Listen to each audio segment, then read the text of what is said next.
20th meeting of the school committee to order. Before we jump into the agenda and everything else tonight, we have to sort of start by acknowledging that we enter this meeting with very heavy hearts after what's been a very difficult week for the Reading Public Schools. On Sunday, we lost Theo Friedman, a junior here at the high school, after an illness, and then just 2 days later, Mr. Henneberry, Jim Henneberry, a longtime teacher from Coolidge. Just incalculable losses for our community. I'm going to ask Dr. Milichewski to say a few words about each, and then we will observe a moment of silence before we move on. Obviously, a really difficult week for the community, and I think over the past week, I've had the chance to talk to many in our community about Theo, and I think just I've heard from so many students just who had positive relationships with Theo, spoke about how kind, thoughtful, how good of a friend he was to many in our school. Can't find anyone who has a negative word to say about him. Obviously, a devastating loss for the family, for the RMHS community, and for our larger Reading community. So I just want to thank everyone in the RMHS community for coming together around the loss during such a difficult time, and appreciate all those who have reached out to support one another. And also, just to share, Jim Henneberry, if you don't know, Jim was a 17-year veteran teacher at Coolidge. Has stepped away at the beginning of last year due to a battle with cancer, and passed away just earlier this week as well too. So services for both Theo and Jim have been published. They're both this weekend if people want to do a little bit more research and find out location and things like that. But really difficult, unimaginable losses, losing a student and then losing someone who we know is beloved in our community. So I'd just like to at this moment take a moment of silence.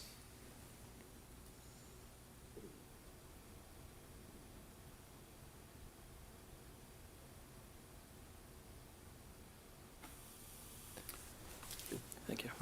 And I would also like to thank NEMLEC Stars. If you're not familiar, we partner with NEMLEC Stars, who we're part of the network where in crisis situations we can call on for additional support. I'd like to thank all those neighboring communities who sent additional support. So we, on Monday, had 5 comfort dogs in the school, had provided over a dozen counselors from neighboring districts, some additional SRO support staff. And I think that really allowed the RMHS staff to come up with a plan that we felt was really supportive of both students and staff. So just thank you to all of our neighboring communities, everyone who partnered with us to support us during that challenging time. Thank you. I just want to add, yesterday I was in a meeting at work, and there was sort of an icebreaker, and the question that was asked was, what's the thing you most love about the place that you live? And the thing that immediately sprung to mind was that, despite all the many quibbles that we have, including amongst us here on the committee, this is a community that shows up for each other in the really hard moments. So I want to implore everybody out there to show up for these families in what is a really hard moment. So, okay, with that, let me walk through the agenda for this evening. We're going to start with an overview from Dr. Mahoney about the seal of biliteracy, which we will be bringing into the high school. We'll move to public comment, the consent agenda, and then reports. At that point, I'm going to ask for a motion to take out of order item E2, which is kind of an update on the discussion we've been having about the Student Advisory Committee. We'll take that out of order so that you two can get to the football game or study or do whatever other things you might need to do. And then we'll move on with the rest of our agenda. Ms. Roach is here to share a personnel update, a quarterly personnel update. Dr. Milichewski will share updates to the district improvement plan, specifically the metrics that we discussed last time, and we'll take a vote to approve those. Dr. Stice and Ms. Wright will introduce or give us an overview of the special education program reviews that have been completed, and then we will assign a liaison to the Simon's Way Exploratory Committee. And finally, we'll just have an introductory discussion about Dr. Milichewski's goals, which we will conclude and attempt to vote on next time around. So that's the agenda for this evening, and we will start with Dr. Mahoney.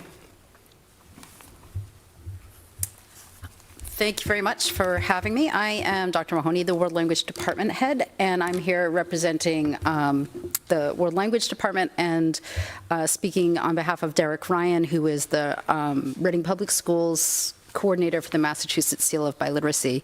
The Massachusetts Seal of Biliteracy was voted into law in 2017, and we are just now initiating the program here at RMHS. The Massachusetts State Seal of Biliteracy is part of a national movement to recognize students and honor them upon graduation for achievement and success in more than one language. It does not need to pertain to only the language they study, but it can also honor the languages that they speak and learn outside of school. Here I've highlighted that our vision is to help students recognize the value of their academic success and see the tangible benefits of being bilingual, multicultural, both in school and in their careers. The Seal of Biliteracy began with a national program that originated in an attempt to recognize the many cultures and languages that students bring into their lived experiences. The goal is to honor students' languages both learned in school and at home, and recognize the effort and the hard work that they put into becoming bilingual and bicultural. The Seal of Biliteracy is currently recognized, the Massachusetts State Seal of Biliteracy is currently recognized by the state, and students who achieve the Seal of Biliteracy can earn college credit at a number of state universities and colleges, all of the community colleges in the state, as well as most of the state colleges. I've heard that additional state colleges, including UMass Amherst and UMass Lowell, are moving forward with recognizing and offering credit. It also, in addition to offering credit, many colleges will offer placement, so that speaks beyond the state school system. The criteria that is used for achieving the Seal of Biliteracy is nationally and internationally recognized among colleges and universities as a benchmark of what students can do with language. So it's a move away from studying for a test and moving towards demonstrating skills of language, reading, writing, speaking, and listening in a multicultural, multilingual society. The criteria to qualify for the Massachusetts Seal of Biliteracy is internationally recognized. It is parallel to the European model, and it is paralleled. There are equivalents in the U.S. military defense language proficiency test, so that students who achieve success on the Seal of Biliteracy and the proficiency test that we will be offering to our students will be able to carry that information with them anywhere that they go. It is also aligned with Massachusetts State Frameworks for World Language Learning, which were approved in April of 2021, and it is embedded in those frameworks as being kind of the target goal for many of our students. To achieve the Seal of Biliteracy, in addition to achieving a baseline score on the MCAS, the ELA MCAS, students can achieve either a score of 4 or 5 on the AP exam, or intermediate high or advanced low in the proficiency test. So let me back up for a second. There are 2 levels for the Seal of Biliteracy. There's the Seal of Biliteracy that it comes, that recognizes student achievement, and there's the Seal with Distinction. The Seal with Distinction asks students to show a higher level of skill in language and also a higher level of skill with their English experience. Students who earn the 4 on the AP test will achieve the Seal of Biliteracy. A 5 is Seal with Distinction. And starting in December, we will start offering proficiency tests. We will be using the Apple test and the Alira test, which are proficiency-based measures that evaluate students for reading, writing, listening, and speaking. It's essentially an untimed test, and I'd be happy to talk about it at great length, but we don't have that time tonight. But it assesses students on all 4 of those language skill sets. It establishes a floor and a ceiling score, and evaluates students on what they're doing with language and how effectively they can use language. There is a single test platform, and any student can take it. We are going to start offering these tests. Every 8th grader and every 11th grader in language class will be taking these tests in March, and any senior who is interested in pursuing the test, pursuing the Seal of Biliteracy, has been offered the opportunity to take the test this December, so their scores can be returned and they can earn this seal upon graduation.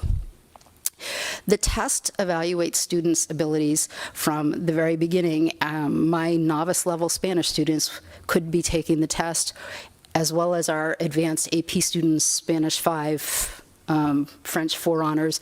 Any student can take the test, and it assesses where they are in their language ability, not based on memorizing vocabulary or learning studying a book, but based on what they're doing and using with language. This year, the class of 2023 has the opportunity to take the test, either APPLE for modern languages or ALIRA for Latin, to earn the Massachusetts Seal of Biliteracy starting in December. Those students will be taking it during Flex Block, and it's been scheduled so that the district is providing this test for those students. We currently have 12 students, I believe, who have signed up already, and that was just announced to seniors this week. So I would hope to see that number increase so that we have more students participating for this year's graduating class. The juniors will be taking the test in March, and that will allow them to assess where they are at, whether they will earn the Seal of Biliteracy upon graduation in a year, or if they would like to retest based on what they've learned about that learning experience. The goal will be that all students in language classes will be taking the proficiency tests in their language classes every spring, starting in 2024. So every student at every grade level in our language classes, the plan with the district and with the help of Dr. Hardy is that every student in language classes will be taking the proficiency test. This allows students to assess where they are at on their language learning journey and what they need to do to advance to the next step and progress towards greater proficiency. The seal, the actual stuff of the seal, they will be issued a seal directly on their diploma. This also is intended to go on their transcript as determined by state law. The students will also be earning, we're planning to purchase some ribbons, like a medal for students to wear that they can wear with their graduation regalia that would indicate that they've earned the seal or the seal with distinction. I have been working on this project for about 2 to 3 years. Derek Ryan is a Spanish teacher here at the high school who's been working on it since his arrival here at the high school, and he has taken on the role and the responsibility of the district coordinator for the seal, managing much of the administrative pieces and coordinating a lot of the nuts and bolts of what you've seen today. Unfortunately, he wasn't able to join us tonight, but he and I have been working together closely to make sure that both our students are ready for the test, teachers are excited to prepare their students for the proficiency tests, students know what to expect, and also the benefits of what will come from the Seal of Biliteracy. So I'm happy to answer any questions and follow up with anybody if there's anything additional that anyone would like to know. Please, Chuck. I don't have a question, but I have a comment. I'd like to thank Dr. Mahoney.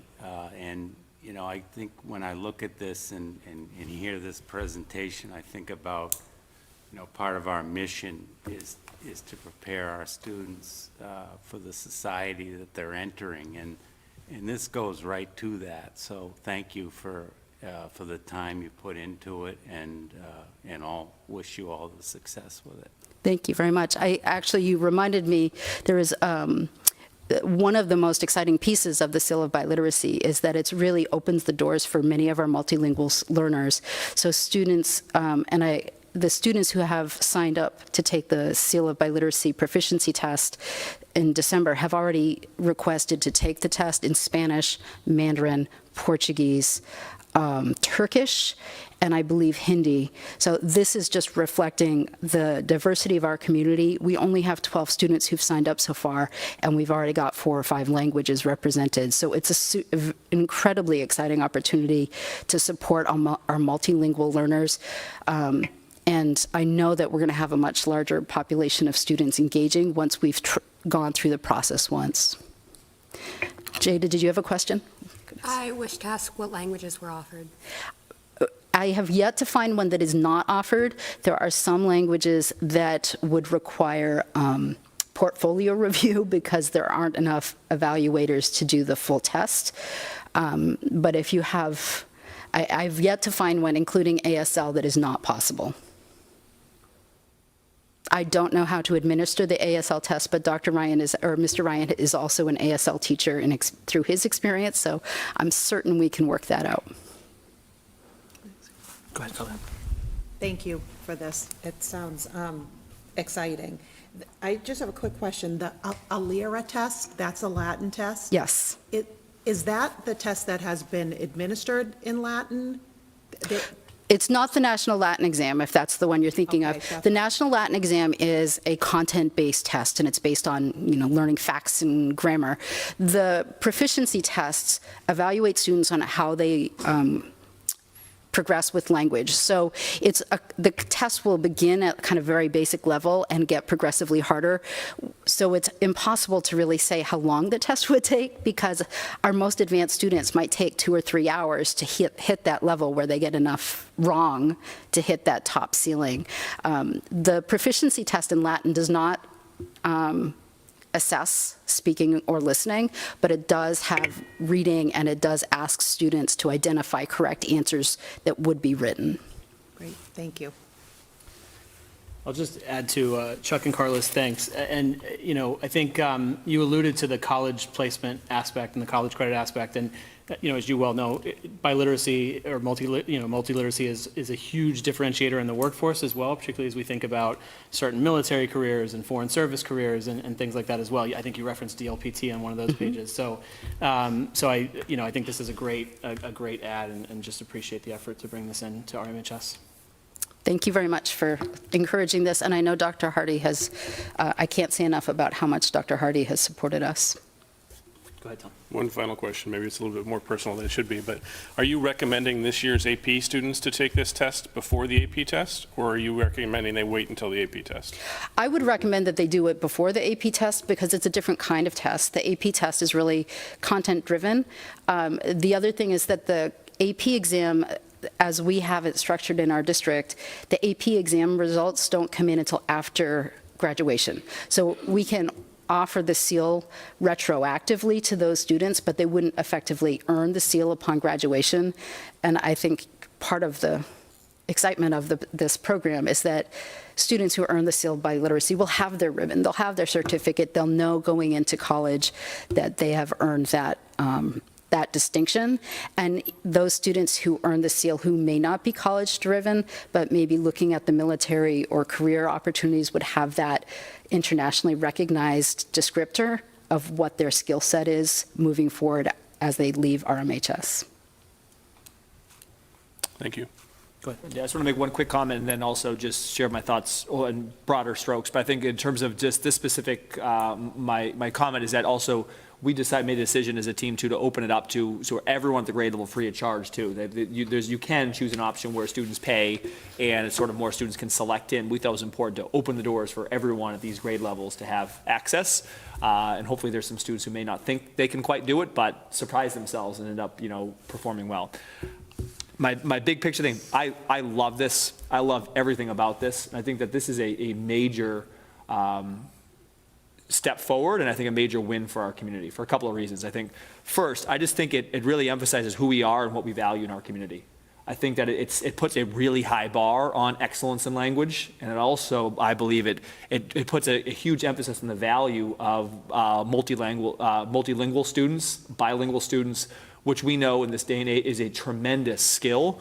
And I know a lot of our multilingual learners to put emphasis to show that we value that, and that that's something that we that they're rewarded for as well through the seal and certificate, I think is amazing, and I think it's something I'm really excited that all of our students have that opportunity. I think secondly, it's, as Sean and others have shared, it's a huge door opener, not just for college, but I think in the job market, and to go in and we have a lot of people who go out and say, I'm bilingual or I'm multilingual, but you don't quite know their, sort of their level. I've been a part of seal biliteracy in other districts, and students can come into an opportunity and say, look, I have the seal, and people know right away that they have sort of been vetted in a way that they have come in with the language skills that they're claiming as well. So this is really, really exciting for our community, for our students. So I'd just like to thank Dr. Mahoney. I know a ton of work has gone into this. I know Mr. Ryan put a ton of work in behind the scenes. They made it seem like it's a pretty straightforward, but there's a lot of work to do to kind of organize to get us this position, and also a lot of advocacy to a lot of different people on why this is right for us and why this aligns to our values of who we are as a district. So just like to give you a huge thank you, and I'm very, very excited to see where we are, come the end of the year. I'm very excited. I'm hopeful. I haven't heard anything about we've applied for a grant from the state to help fund some of the initial costs, and fingers crossed that we'll hear from them shortly.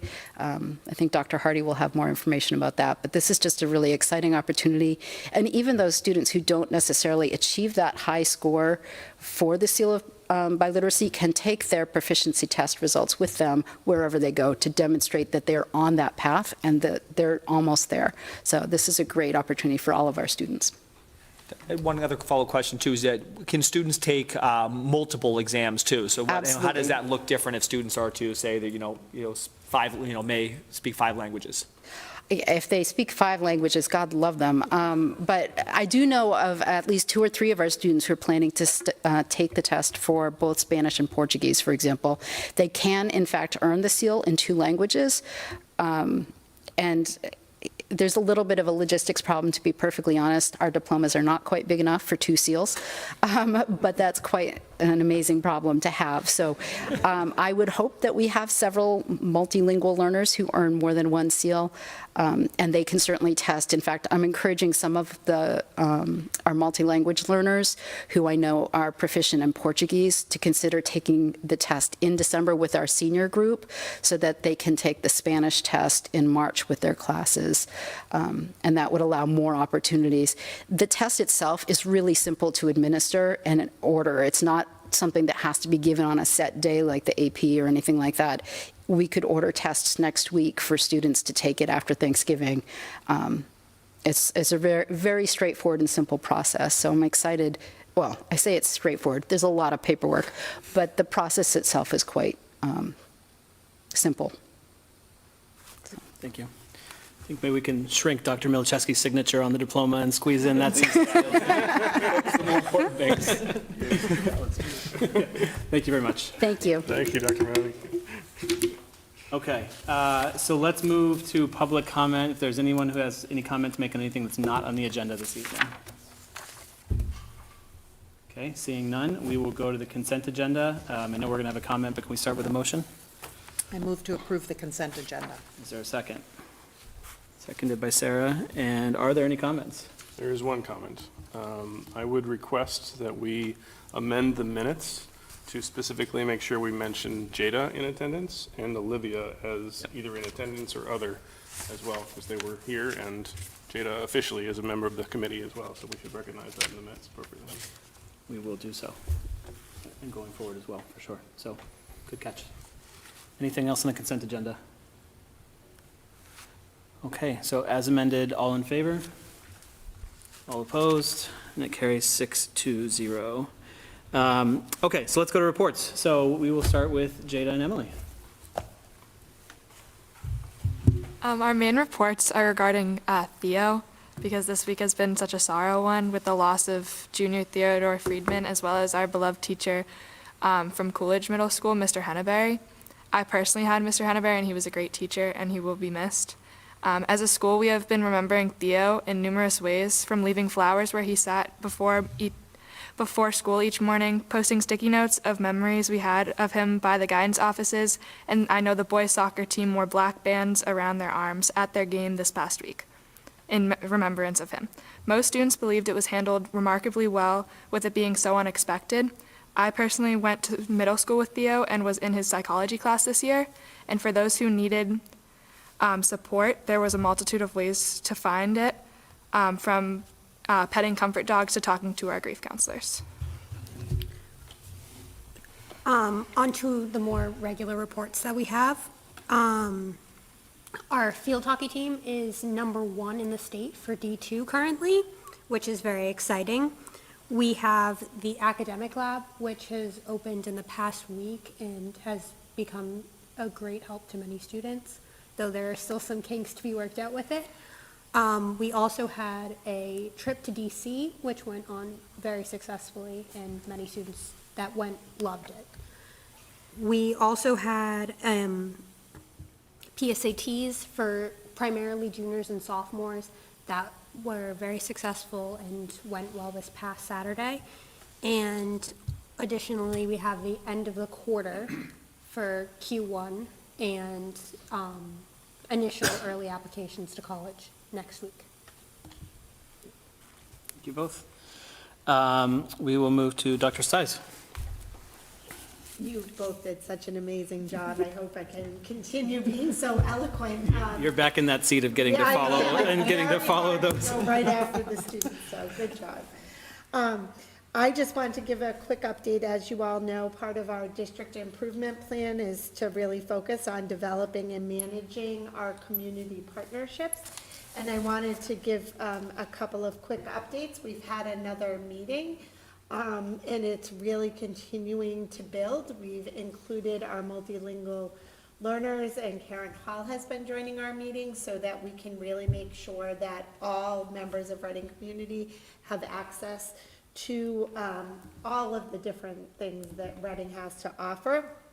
One of the exciting things is John Fudo from the YMCA reached out to me because the Y successfully secured ARPA funding for adaptive programming in 2023.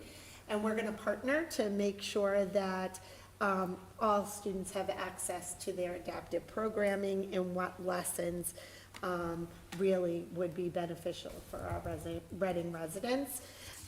The other thing I just wanted to highlight, Communitas has been also a valuable member of our committee, and they just held a craft night on Tuesday night for teens.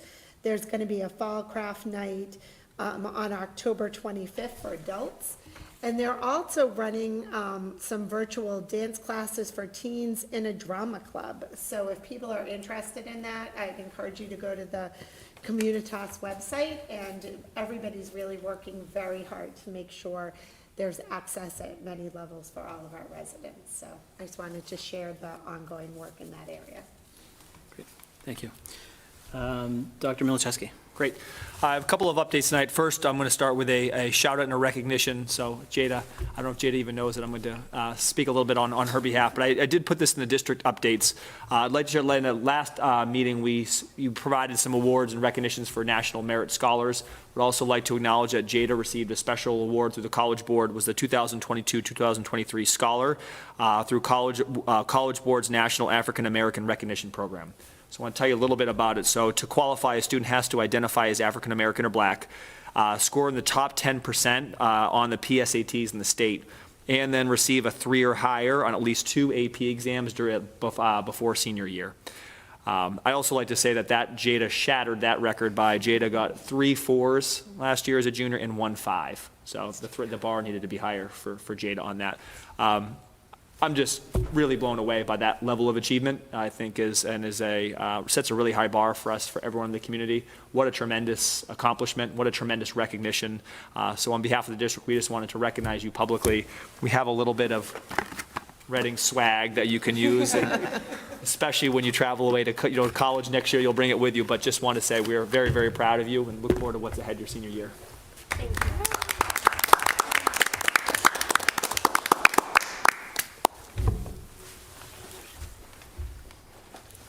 That is awesome. Blown away by the level of accomplishment and achievement. Also like to recognize a staff member in the community too. So Dan McGrath, I don't know if you know Dan McGrath, he's the boys soccer coach. It was announced this week that Dan was announced as the 2021-2022 MIAA Boys Soccer Coach of the Year, which is really exciting. The criteria is on three characteristics. You might remember from when Michelle was named Coach of the Year. 1, excellence of character. 2, impact on students and community. And 3, on coaching credentials. So if you know Dan, you know that he's had a really positive impact on so many of our student athletes. So just like to give that public recognition for Dan for his commitment and work with all of our student athletes. That's a really high bar and a great honor. So very well deserved, Dan. And then shifting into two other updates. One update is a staffing update. We'd like to just make the community aware that we have seen a significant increase in a positive way of the number of multilingual learners in our school over the past year. So last year, we had 50 multilingual learners across our district.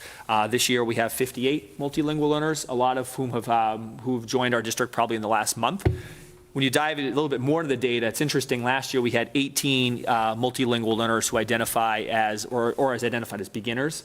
That number is now this year 36. So again, we've doubled, went from 18 to 36 in terms of newcomers in our district, which we think is really exciting and creates really rich classroom environments for our students. So in response to that, especially over the past couple of weeks, since we've had a lot of new students, we did bump up our EL staffing from, we moved up one staff member was 0.5 now to being full-time. We're also still continuing to look at sort of additional staffing or support we may be able to provide just to respond to sort of make sure we can effectively support our student needs. As we know, especially for level 1, level 2 multilingual learners, there is a sort of an intensity of supports up front, and so we want to make sure that that's reflected in our staffing. So just wanted to announce that we have bolstered staff by 0.5 and are also looking if there's more that we need to do to effectively support our students. And then just in terms of the intentionality of our language, while we still categorize the state as English learners, there is a shift sort of internally and I think sort of in the sector to move to a phrase, a multilingual learner, which you think is more asset-based. And I think kind of going along, we talked about places value on the skills that our students are bringing in as well. So you'll hear us say multilingual learners or MLLs as we speak as well. And then lastly, this comes from Dr. Hardy and Ms. Leonard. They'd just like to acknowledge they think was a really exciting PD opportunity for our staff this week. As you know, we've been prioritizing all different sorts of PD structures, styles, approaches for our staff this year. This is called Math Labs. So Math Labs is a professional learning opportunity for teachers through grades 3 through 8. So entire grade levels come together and participate together, and each grade will participate twice a year. So how this works is that with a consultant, they review a plan from a lesson from a high-quality curriculum tool. So in IM for grades 3 through 6, Vision for grades 7 and 8.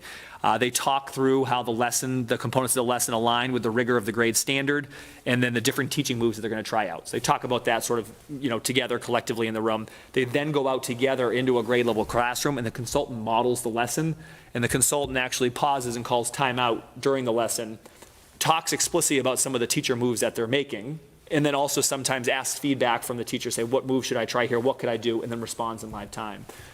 Afterwards, they go back, they reflect on sort of what worked, what didn't work, and they go back into another room and try some different strategies that maybe the things that didn't work or the things that worked well, they try the different variation.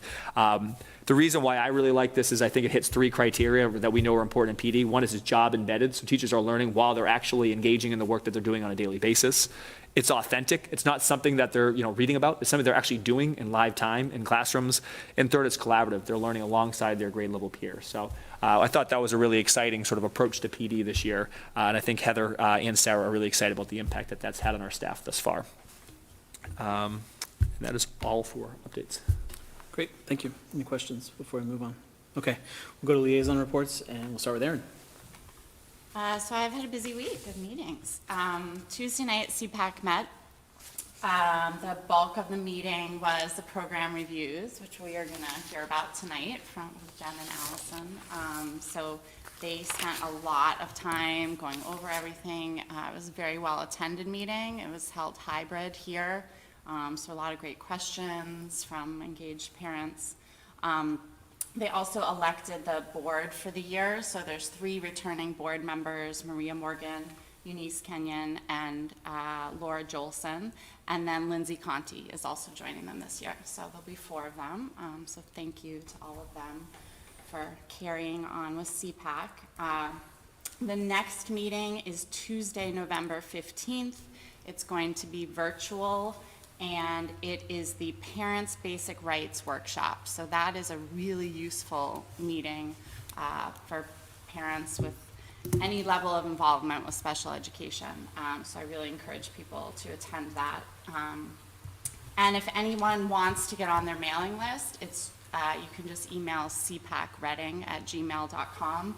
So that's SEPACREADING@gmail.com. On Wednesday night, PAIR met. That was also really well attended and hybrid at the library. Most of the meeting was getting updates from the 3 subgroups. So there's an education group, a resources group, and a communication group. And sort of a discussion of how to structure the meetings going forward and setting some goals for the group. And I think it sounds like instead of having the subgroups meet separately and then have the pair meeting, we might just make meetings a little bit longer, have the subgroups meet, and then have the whole group come together in recognition that, you know, pretty much everybody there is also involved in other things and has other meetings. So they're going to be coming out with a newsletter soon, mostly a newsletter from Dr. Chatterjee, but, you know, I think Pear will assist with the newsletter. So I believe Dr. Milichewski is going to share how to sign up for that in the district communication tomorrow. The next meeting for that is November 16th. Meetings are open to anyone. And then I wanted to highlight an upcoming event. So it's the first in what will probably be a series, which they're calling Reading Reflect. And that will be with Dr. Chatterjee, who is our Director of Equity and Social Justice, and Lieutenant Silva, who is our Civil Rights Officer with RPD. So that's going to be held on November 2nd at 6 p.m. in the Performing Arts Center here. They're hoping for a big attendance from the community. So I think it'll be a really exciting event, and I'm looking forward to going. Thank you. Chuck? So the Recreation Committee met Monday night. No, it was actually a meeting that rivaled the length of our meetings. There was 2 public hearings on, one being on a Reading Little League wants to move. I don't know if you're familiar, they have 2 fields now over at Joshua Eaton, one in the back corner and then one up by the school. They want to move the back corner one up right outside where the modular classroom is. So that we'd already talked about, and that was well down the road. They came back to us on Monday night to introduce rather than take the backfield out of commission, use that for T-ball, real little guys. So the community was there to voice concerns about parking and just traffic issues and just residents in their backyards and stuff. So we kind of went through all of that, and it looks like it's going to go forward that way, but they're going to reach out to anything we say still has to go to the Board of Selectmen or Select Board, and they'll figure out the parking issues and such at that time. The other topic, which was a public input, was on pickleball courts. The very growing pickleball community wants to, or had a proposal to line the tennis courts over at on Bancroft Ave, and there was a very big contingent of tennis folks there as pickleball folks, and so they, obviously all want us to have pickleball, but they don't want to use the bank, or don't want us to line those courts that way back, I'm showing my age now, back when the Friends of Reading Tennis actually raised a lot of money to build those courts. So there's concerns that the lining of the courts will ruin the surface in long run. So we didn't end up voting on that on Monday night because, first of all, it wasn't an action item to vote on anyway, which should have been if they wanted us to vote. So we're meeting again this coming Monday night to figure out what to recommend to the Board of Selectmen, or I keep saying that, I'm sorry, the Select Board. So stay tuned on that, but I gotta play pickleball. I'm a squash player, but I think I'm getting older now. It's time to pick up pickleball. So. Maybe you can found the Friends of Reading Pickleball and fund some courts for us, Chuck. Sarah? I can't follow the pickleball report. I have no reports. Okay. Tom? Okay, so last Wednesday, we had our nearly final RAC meeting and allocated all of the rest of the money. At least suggested the allocation, let me correct myself, suggested the allocation for all of the rest of the money that the select board will have to vote to approve or otherwise at their meeting next Tuesday. So the allocations that we did were as follows. Town water and sewer, we added another $930,314 to the town water and sewer. Premium pay was $900,000.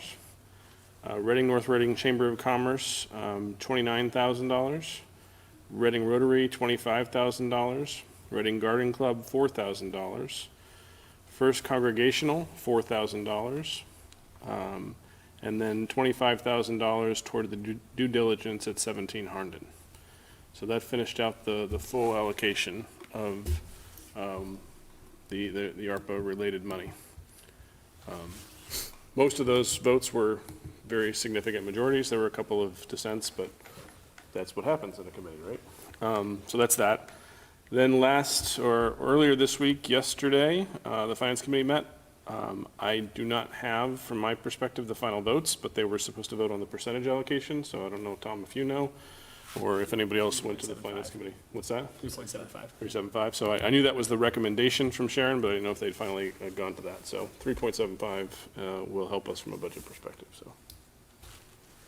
Can I just, sorry. Yep. I didn't see the ARPA meeting.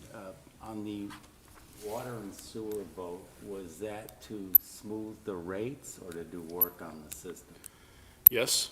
I mean, ultimately, it's to help with all of the water capital projects, which ultimately helps to smooth the rates in the long run. Yeah, I think the guidance was it can't be used specifically to buy down rates, but they're going to invest it in identified capital projects, which will reduce what they have to raise from a rates perspective. So it has that effect. Yeah. Can I ask you? Go ahead, Erin. The 900-something thousand for premium pay, how does that break down? So Sean and I did a lot of work on that model. Tom has been very generous, by the way, in saying this. Tom did 99.9% of the work. We talked about the concept, we talked about the construction, and Tom did a lot of execution. So, you know, I don't want you, I appreciate you sharing the thunder, but it's your thunder and you should take it. So, go ahead. You can give that other 1% to Michelle. Oh, yeah, that's true. That's a good point. That's a good point. And then Sean on the town side as well, yeah. There's plenty. So, I mean, ultimately, it comes down to anybody who was employed during the period of March 2020 to June 2021 and is still employed or retired. So if they left the district or they left the town, but they worked that period, they're not going to be paid. So that's one key point. That is about 700 or 800 people, depending upon the period of time. It then put in place a factor of, are they working in person or not? And then it put in place a factor of perceived risk from amount of public touch. So if you're a teacher and you had 120 kids going in and out of your class, your public touch is pretty high.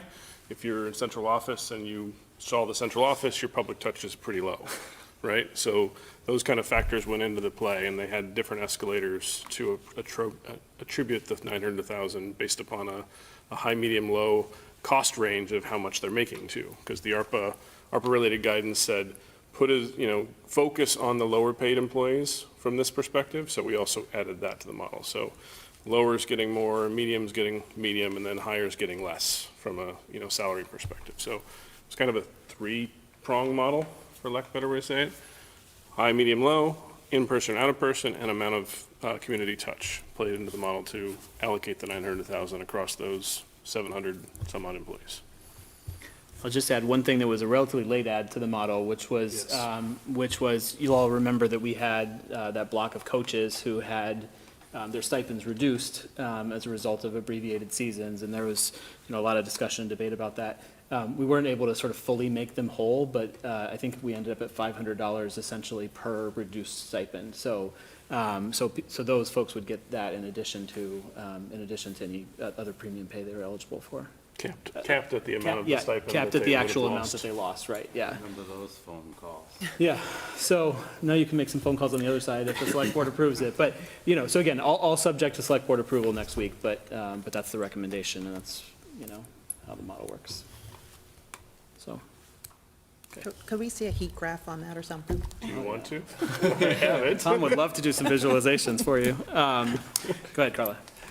So Susan Botan and I attended, last Thursday, October 13th, we attended the MSBA.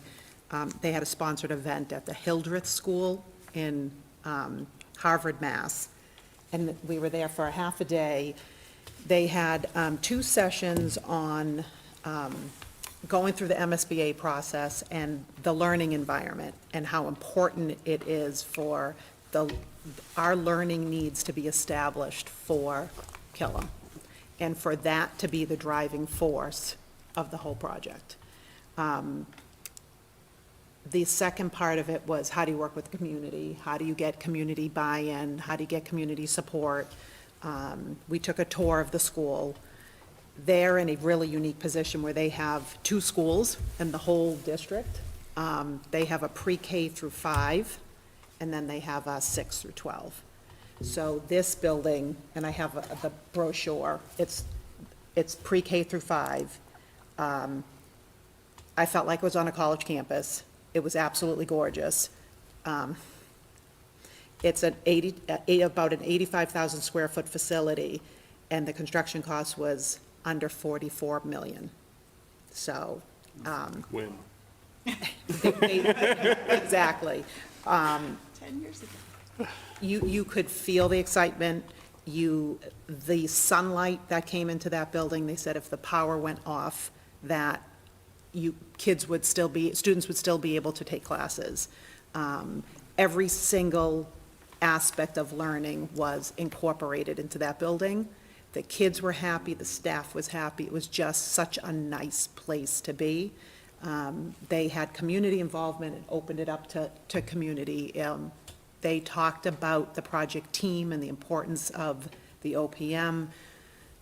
They talked about the commitment of the project team and how it is really important to get the longevity out of those people. So, you know, trying to keep a consistency across the project team. They worked really well together.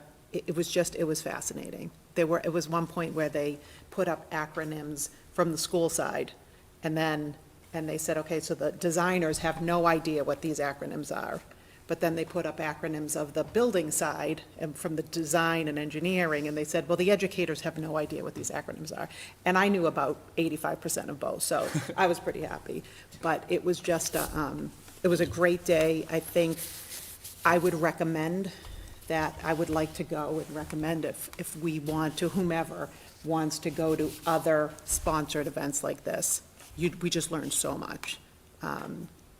So it was a good day. Yeah, please. Just curious, Carla, was the Hildreth School one of their models, or was it from scratch, I guess? It wasn't, they never mentioned that it was one of their models. Every site is unique.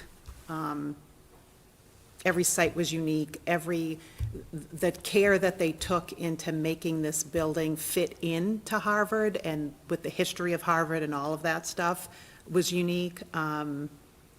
It was interesting. They talked about abutters and how important it is to know your abutters and meet with them and keep them informed. And looking on the site plan, I counted 4 abutters. I mean, they just had so much space. To me, it was like a dream. But no, it was not a model school. Killam has a few more than 4 butters. What was that? Killam has a few more than 4. I think we've already heard from more than 4 butters, yeah. Good, okay. And they were the same, they were able to keep the existing school and build a new school. They had about 18 feet in between, which sounds small, but that's actually really huge. amount of space in between. So it was really interesting. Okay, just two quick ones on my end. So the select board on the 11th, which was their most recent meeting, I believe, met, and one of the things that they discussed was the acquisition of the Herndon Street, the former Walgreens property. They did decide to move forward with negotiations. Doesn't mean that there's going to be a deal or going to be a move made there, but they did decide to move forward with engaging in negotiations there, and Mark Doctor will be representing the select board on that. Not directly relevant to the schools, but obviously impacts for broader capital plans and building acquisitions and whatnot. So that's one thing. Tom already mentioned that the select board on Tuesday will be taking up the latest round of ARPA recommendations. So I just want to, one last thing is make a quick plug for any town meeting members or anybody who's watching who knows any town meeting members. We've had many town meeting members sign up for the Killam Tours. We've also had many town meeting members who have not signed up for the Killam Tours. So just a reminder, those are on October 26th, November 4th, and November 5th. Town meeting members should have an email from Laura Gem with the details. So if you're watching this or hearing about this, please do sign up if you have an opportunity. And that is it from a liaison perspective. Can I ask on that last bit? Sure. Tom or Sean, what support do you need from us in our committee roles as opposed to our town meeting roles? Do you have any desire for committee support there? So, I think we're going to probably handle the presentation much like we did the ones here for the hearing, so I don't know that we need sort of a formal role. We've all voted to support it, to recommend it to town meeting, so, we'll all be there, I would imagine. So, I think as there are opportunities to raise your hand and speak up and, reiterate points or contest points that are raised on the floor and that sort of thing, I think we would certainly welcome that from all committee members, but I don't know that we need, sort of a formal speaking role for each of us necessarily. Okay, just from that, I was talking about the Killam view, the Killam tour. Oh, I'm sorry. I thought you were talking about actually on the floor of town meeting. No. Yeah. That's a great question. I don't know, we haven't really thought about, do we need to make sure we have a school committee member there for each tour? I think it would be great if a school committee member can be present. So the flow of the tours, we're going to give about a 5 to 10 minute overview just of the MSBA process and what's ahead with the town meeting vote, the implications of the town meeting vote. Then the majority of the time is going to be in a walk through of the building. So, and we're going to kind of do a stop at different stations in the building to point out some of the core facilities challenges and issues, and also maybe some of the spots that we think reflect some of the programmatic challenges and spacing challenges we're having too. So the police will be represented as well to talk about some of the security challenges. The fire department will be present to talk about some of the issues like the sprinkler systems.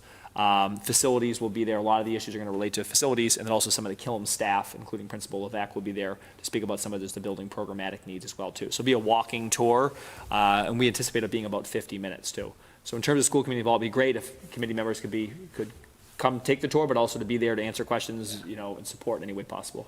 So given that it's scheduling and logistics, we can take it offline, but I think it'd be great if we could find, have two of us on each tour, as availability allows, have two of us on each tour to, as you said, answer questions. And I think in some cases, if the group gets large enough, we were planning on splitting anyway, so having a couple of us there would probably be beneficial, so. Yep, we're taking, Laura Gem's tracking right now. Do you want me, I can share now? Yeah, It please. looks like we have about 20 on a couple of the tours and about 5 on one now. So we're still around 40 to 50 range. If it gets much bigger than that group of 20, we'll probably divide up and split, and that where it may be helpful to have a couple of other people willing to kind of lead groups and facilitate. Yeah. So thank you for raising that. I'll reach out to everybody offline and we'll get schedules lined up. Maybe we may post as well. Post as a meeting? Yeah, I plan on going all 3, Oh, but, let's see how, We'll let's figure it see how many of us we're gonna end up with on the tour, and we'll Yeah. figure that out, yeah. okay. I would like to go to one, but I don't Yeah. need to go to more than one. Yeah, okay. Okay, so that is it for liaison updates. I was gonna pull you two out of order, but given that Jada and Emily had to depart, we can just hold it and keep it in order, if that's okay. Okay, so now we will move to Ms. Roach for our personnel update. Awesome. It is great to see you guys and be with you tonight. I just wanted to go over our Q1 for this school year HR update. So our district head count currently is at 1,032. That it's up 80 from this time last year. I'm just gonna get the presentation up. Thank you. There goes Aaron's computer. Sean. That's what happened to the thing last time, too.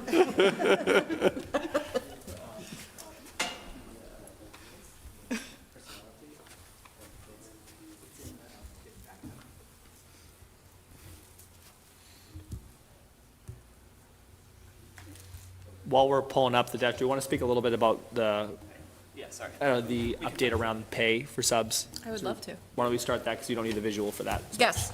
So one of the things that we have done, when the visual comes up, you'll be able to see just the discrepancies in last year versus this year. So one of the things that we've done, we're partnering with one of our subs, huge shout out to Deb Hattery, who's been working with us to make some improvements to the sub program. One of the things that we piloted actually today was what we are referring to as like a surge rate. When we know we have a higher need of subs in the school, maybe there's like today there was PD, what we did is we increased the sub rate. And by increasing the sub rate, we did see an increase in how many subs we had in the schools today. So for instance, we typically have about an average of 12 subs in a school on a given day. Today, we had 24 subs in the school, so we were able to double that, although we don't know if it directly correlates. I'm hoping when we run these, when we do this again, we're gonna see the similar positive results. And for anyone in the community listening, that the surge rate for today was $125 too, which we think is really competitive and giving some of the neighboring districts too. So if you know anyone who might be thinking about subbing, this is an especially good time to come in, possibly on the surge day. It was really great too, because we saw a lot of names show up on the sub list that haven't taken assignments since last year, or maybe haven't subbed at all. So we're hoping that by increasing the rate, we've pulled people in. We are gonna have another surge day on Monday for PD. So we're hoping, right now we have about 20 people signed up, and we're hoping we can increase that over the course of the next couple days. So turning back to the dashboard, as I was saying, that with the head count, we are at 1,032 in total head count. That does include our subs and extended day, as well as our seasonal staff, such as coaches. For new hires this year, we are at 106 for a total. This does not include subs and extended day. For subs and extended day, we have hired 47 additional staff members.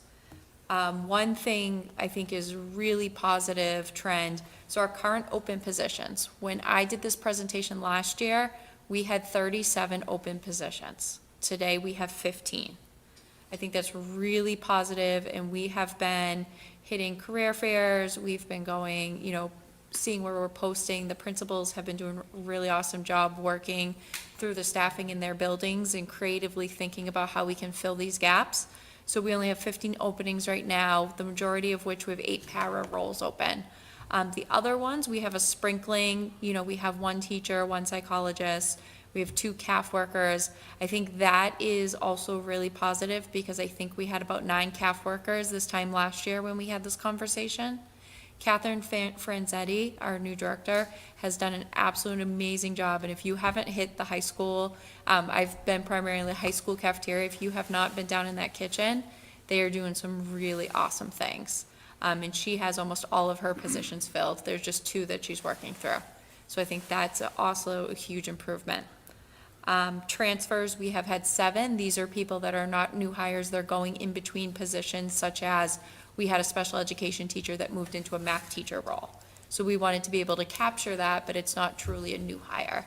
So we have 7 of those individuals. In waivers, we have 13.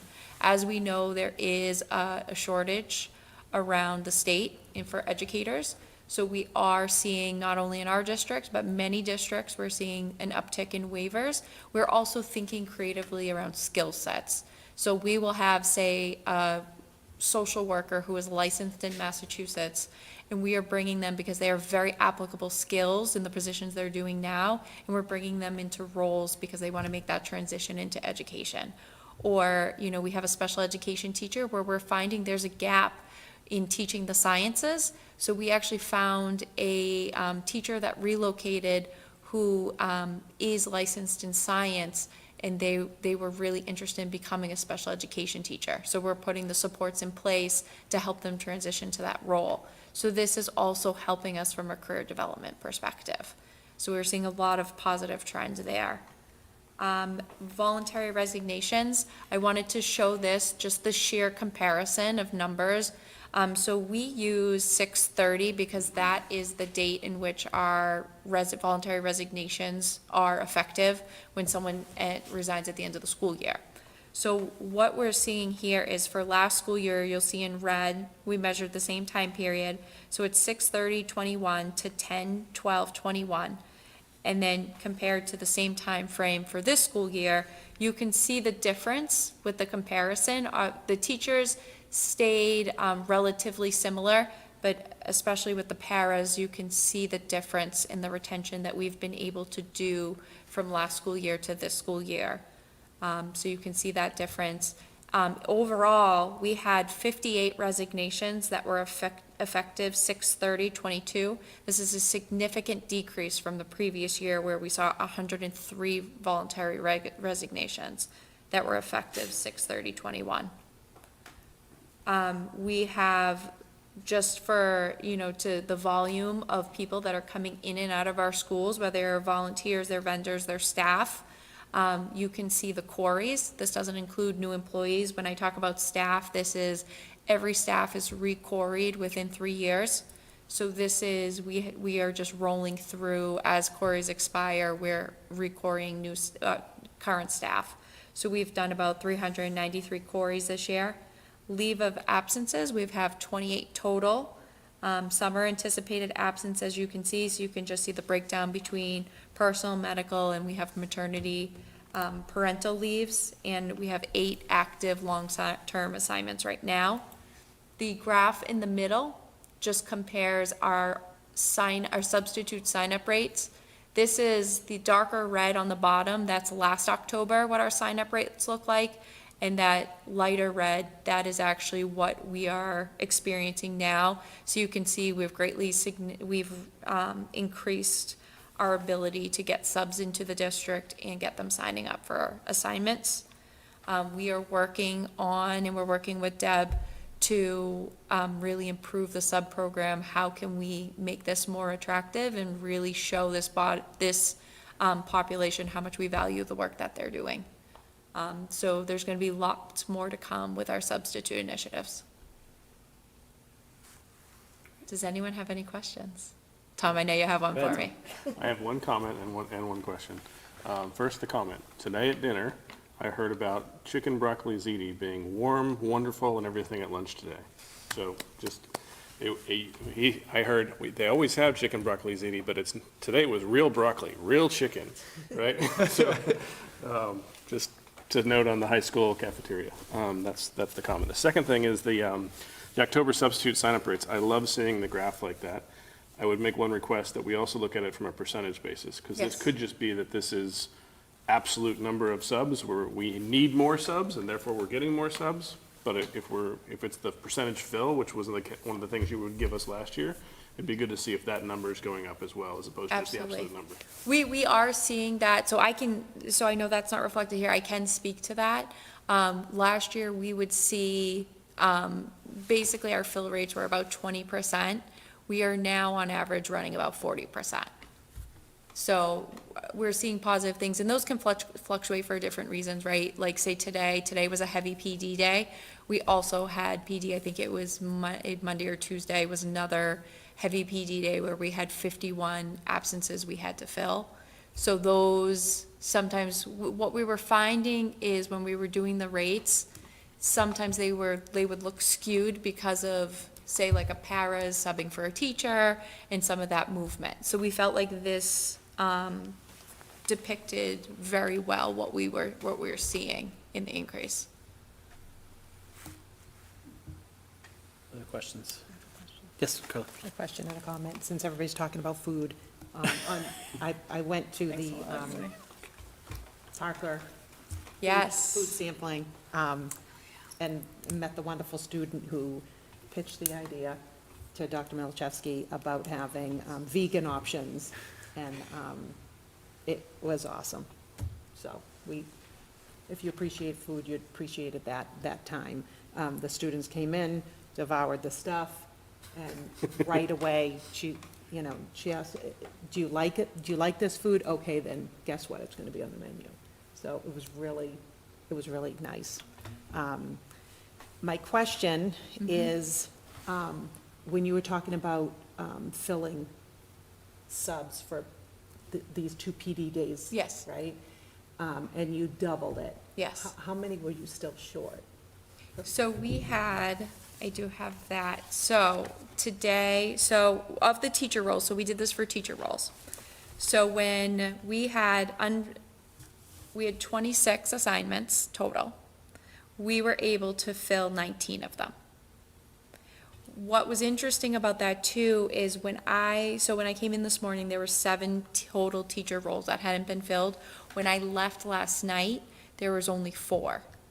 So some of it was ones we got overnight, which we expect, people wake up, they're not feeling well, they should stay home. But it was interesting that by putting this out into the community early, we were able to get these sub rates higher, because even when you look now, you'll see tomorrow we have 13 subs. Monday, surge day, we've already sent that out, we have 20 signed up for that day. And I saw that from when I sent the email out, I think it was Tuesday at 1:30. When I sent it out Tuesday at 1:30, from that moment on, we gained basically 10 subs on both days. So how many do you still need for Monday, do you know? I don't know off the top of my head. So you still need more. most We still likely. need more. I think it's about 16. Please, Chuck. So thank you. I have a question. I guess predominantly the top graphs, and one of the things that we've talked about a lot, and one of our goals has been, diversity. Is it, and I don't know whether it's useful to the committee or not, whether, maybe in future presentations we show, kind of break down those head counts based on diversity. I don't know whether that. Absolutely. We can definitely look at that. Good feedback. Erin? Not a question, just a comment. I really appreciate the creative thinking around the substitutes, and I love the collaboration with an experienced sub like Deb Hattery, who I know has been very involved in subbing. Deb is awesome. She's been such a good resource. Right now, she's working on, because we talk about sub plans, and a lot of times there's say 5 things that she says that really makes an awesome sub plan, and it makes it easier for a sub to integrate into the classroom. So she's actually mocking up a sub plan for us, so we can start to standardize them across the district. I just love that. I think it's so powerful that you're willing to take that input from her, and it can only enhance the experience for our subs, and hopefully, continue to attract more. So I just wanted to applaud the effort, the creative thinking, collaboration. It's awesome. Thank you. Aaron, hearing that just makes me think too, because so often, I've written so many sub plans over the years for myself or others, teachers, and you just assume this is what's going to be helpful for the substitute coming in. Yet so often what really matters is how useful is this for the person who's going to be using it, right? So I think to have it grounded, I think Deb's willingness to kind of advocate for what she feels like she would need, and using it from the voices of others around her too, I think is really powerful. So it's kind of just a paradigm shift, which I think is exciting. And I think Deb has been in every school. Oh, yeah. So she, Yeah. she's got a good sense of what is going on, what barriers and challenges the subs are running into, and how we can make some improvements. So she is a wealth of knowledge. Awesome.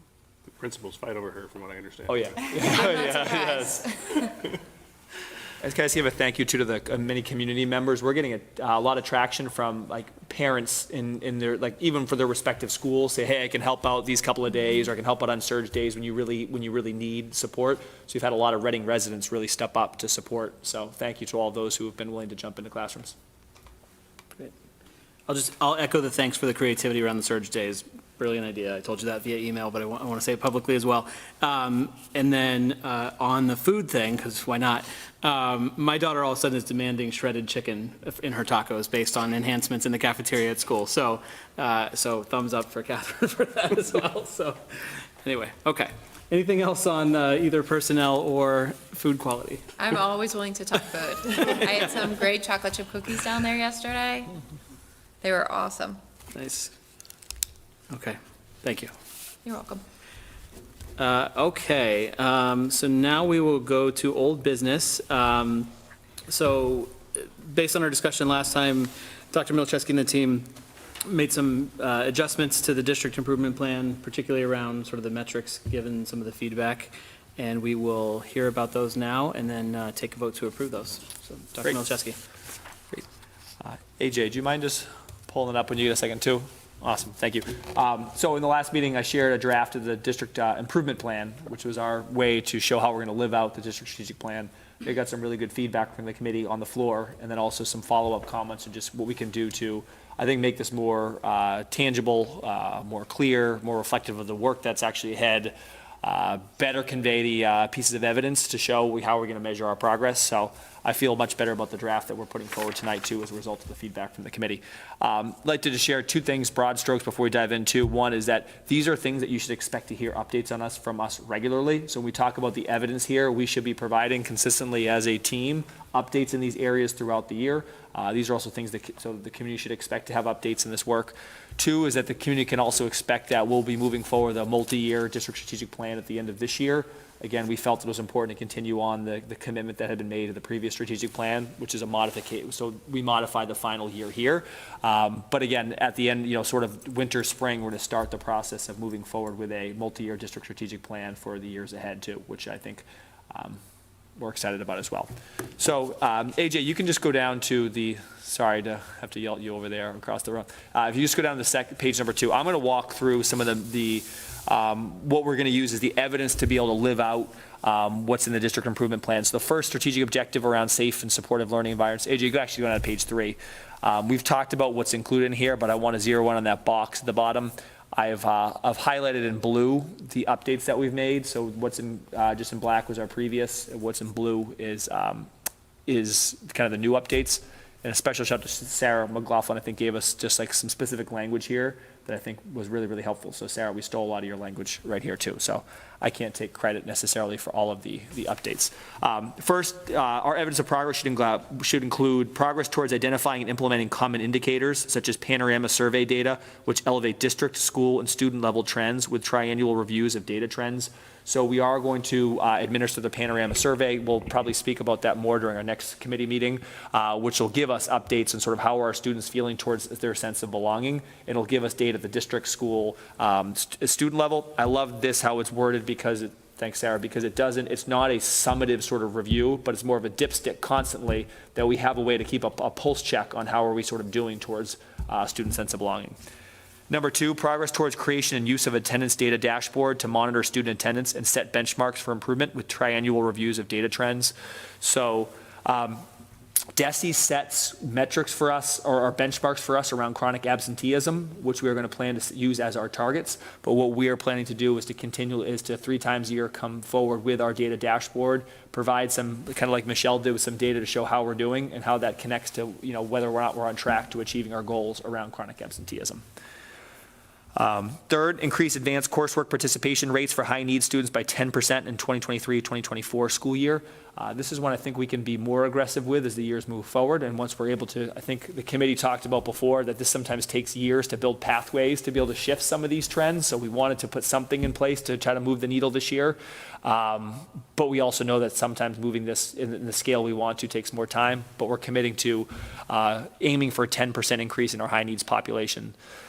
In advanced coursework. 4, published policies, procedures, and district-wide documents. So if you look up in that strategic objective, you see things around district-wide attendance protocols, crisis response protocols, mandated training protocols, discipline protocols, field trip protocols, and all of those things should be revised and published.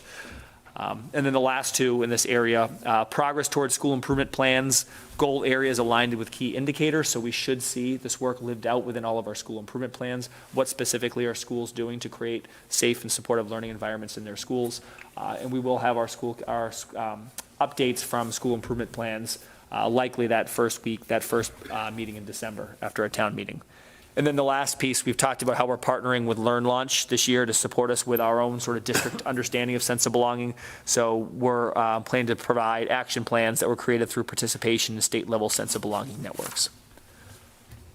Do you want me to pause? I'll pause there on just the metrics within safe and supportive learning environments, if there's any just questions, comments, or feedback before we move into instructional systems.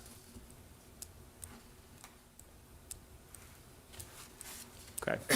So shifting into number 2, coherent instructional systems, that you'll see this one gets a little bit longer. AJ, you can go down to the gray section as well. Something that we felt a little, though, you'll see here, progress towards MCAS benchmarks or beyond. Again, DESE sets for us targets within all of our just overall achievement and within all of our subgroups. So those are the sort of the targets that we're going to hold ourselves accountable towards. This is one of the things we feel a bit hamstrung on having a one-year plan, is that we won't have sort of data on this until after the end of the year. We felt it was important to put in there because this will be a main driver in our plan moving forward. 2, utilize 2021-2022 MCAS data to identify key gaps in student learning and establish a plan to close gaps. Last week, or 2 weeks ago, we talked a lot about some of the major gaps that we saw. So there should be evidence coming forward of what are some of the specific strategies that we're using to close some of those gaps that we've seen. 3, progress towards meeting at least 85% of access progress targets in 2023. So as you may know, each student, each of our multilingual learners is provided with a target sort of score on their on access. That score, that benchmark's determined by what would it take for the student to move out of EL status within 6 years. So we're going to do, all the students already have those pre-identified. So our goal is to meet at least 85% of those. If we look back historically, we've been a little bit lower than 85%. Last year, I believe we were 82%. But we want to also kind of use this as a level setting year to see sort of what's the threshold we should be shooting for in the future to around percent, meeting our targets. Agendas from district instructional leadership teams, including evidence of planning and action towards closing gaps in rigorous curriculum materials, assessment, and instructional practices. So as we provide our agendas around the work that we're doing as a district instructional leadership team, what is the evidence that's in there that's actually, doing things that's going to lead towards closing of gaps for our students? Again, publish documents and inventories identifying rigorous instructional practices, materials, and assessments that are part of the district-wide curriculum plan. So again, if you see in the section above, it talks a lot about some of the documents that we're trying to produce and publish this year. So this is our commitment to making sure that those are out for the community. Moving on to the next page, just a little bit further down, same section here. Progress towards school improvement plans and goals that align with strategic objective number 2, which I just spoke about, but this would align to this strategic objective. One that we'll be speaking a little bit more about tonight, a multi-year plan for special education program review implementation beginning in 2022-2023. So we expect that there is not going to be sort of a quick fix around some of what we need to do in response to our program reviews, but we should for our community outline sort of what are we going to do over multi-years to make sure that we have the programs that where we need them to be, where we want them to be, and transparency in our action steps to get there.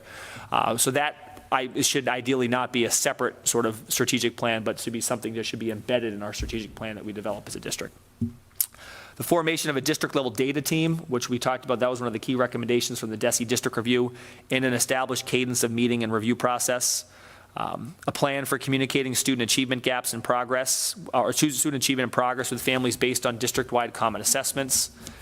Some of our sort of new assessments in particular, we think that there's a lot of good tools and resources for us to be able to utilize to communicate with families on how students are doing and progressing. And then the last 2 are topics that have come up over the past probably couple of years, maybe decade, of items of things that as our team really wants to make some headway on this year. 1, to identify some potential paths forward and associated timelines for removing the half-day Fridays at the elementary level. We were nervous about this. We haven't done a lot of work to sort of engage the community necessarily yet on removing that Friday half day to try to extend learning for students. But internally, we're sort of exploring that with our principals, with our union right now to see what that could look like, and would that engage in a larger process to sort of get the community feedback and thoughts on that. But that's something that we do plan to explore this year. And also, as the committee knows, we're looking at identified possible paths forward to expanding secondary math pathways. We've heard a lot about that students' paths in math may be fixed by an age in middle school at times without sort of going out the traditional confines. So that's a kind of a dilemma and a challenge or a problem of practice that our team is committed to taking on this year. So we should provide regular evidence of a potential path forward to move us forward in that area. So I'll pause there to see if there's any questions or feedback on what we're going to be providing as evidence. Okay. Go ahead, Tom. I like the action statements that are associated with this, so kudos, Sarah, for a lot of the work there, and the administrative team for looking through that and accepting it. I think I think it's a pretty big step forward from where it was before. You know, I'm struggling a little bit with progress towards, right? But I understand why that is what it is, and I'm okay with it for the time being. I think next year we need to be a little bit more firm with that than progress towards, but, you know, we're making incremental steps in tightening some of these up and figuring out what it is. You know, I think as well, you've done a pretty good job of highlighting the important. When you and I were talking about this, right, is it urgent or is it important? And these are the important items. Urgent can get in the way of important oftentimes, but these are your true north stars of what you're trying to do to drive things forward. So I think you did a good job and others' involvement there, finding what those important items were to continue the progress. So I want to thank you for that and thank all that were involved in that as well. And I agree that sort of where we are now compared to where we want to be even in the next iteration, as we develop our own multi-year strategic plan as well. I think that's good feedback. And then there was no adjustments to strategic objective 3. I think this is a little bit more technical and straightforward, so there wasn't any feedback on those. I would echo Tom's general comments. I think also I'm very pleased to see the addition of the half-day Fridays as an explicit sort of area for assessment. You know, Aaron and I, as the committee members with remaining elementary school students, I think have been hearing a lot about this of late. And so that's an important thing for us to be making progress against and have a plan forward on. So. And just want to emphasize, we haven't made a commitment yet. Understood. Or have a path forward, Understood. but we are in exploration mode. Yep. And we're going to explore that fully. Absolutely. I think you will find when you do open it up to community feedback, there will be a lot of enthusiasm for trying to find a way forward. with that. So That's what we've sensed when we've taken, just initially when we've talked to some families, when we've talked to staff. I think there's a sort of a willingness and a desire to make this work. And the biggest constraint has been sort of financial constraint. So our hope is that during the budget season, we can at least have sort of a model or two that could work that we can consider and know what the actual cost, the trade-off might be of that. But it is a challenge with just sort of the prep time with, you know, matching that, finding the funding for certain things. And that doesn't even get into how would we use the time either, too. So long road ahead, but I agree with you, Aaron. I think there's a receptiveness from all stakeholders that this is a good thing to look into. Maybe more time to eat all the great food. It's just one possibility I'll throw out there. So. Hopefully it's a little bit more than that. The debate's starting already. Any right? other comments? Okay, then we can take a motion. I move to approve the district improvement plans as amended. And is there a second? Seconded by Chuck. Any further discussion? All in favor? All opposed? It carries 6-0. Okay. All right, so now we'll move on to new business, or the remainder of the new business section. So last time we sort of introduced the expanded, or the newly introduced, I should say, Student Advisory Committee, which is now comprised of 5 students. Just as a quick reminder, this was the result of our exploration of adding an additional student liaison. We sort of found that we were, you know, in good company with nearly every other district in the state and not being compliant with how we were supposed to be using students as advisors to the school committee. And so the high school has formed that student advisory committee. Of course, we saw 2 of them last time, Jade and Emily tonight. Where we left off, though, was what is our sort of interaction model for them going to be beyond having them participate as you know, just sort of student members or student liaisons to our committee. So Dr. Milichewski did some digging over the last couple of weeks, I would say, with, you know, MASS and Chris McGrath and others. And the a couple things I want to share. One is, I think we were able to identify at least one other district that is sort of fully, fully embracing this and has kind of the full model in place, which is Rockport. And they do have their student advisory committee sort of fully participating in their meetings. But Carla, Dr. Milczewski and I, connected on this, I think earlier this week, or maybe late last week, I don't remember when it was. And what we want to propose to the committee is that every other month, we'll have a meeting before the meeting. It'll be separately posted. It'll be an open public meeting, which was the guidance that we got, that we're not going to do it in small groups or anything like that, and try and avoid, and try to work around OML. So we'll do it in small group, we'll do it as a full meeting. It'll be an open meeting. It'll be before our meeting, separate agenda. And what I would suggest that we do, and what we can do tonight, is identify somebody to serve as sort of the liaison to that group, who would help them, sort of prepare the agenda essentially for that meeting. We'll still post it. It'll still be posted, by the school committee. We'll all participate, of course, but we'll, ask them to sort of drive the construction of that agenda. I think the objectives there's a few of them. One is, it allows us to, if we separate it from the main meeting, we can, we probably won't ask RCTV to broadcast it, for instance. So it might allow us to have, while it will still be a public meeting, it might allow us to have, more candid conversation. It might be sort of otherwise challenging or feel risky for the students.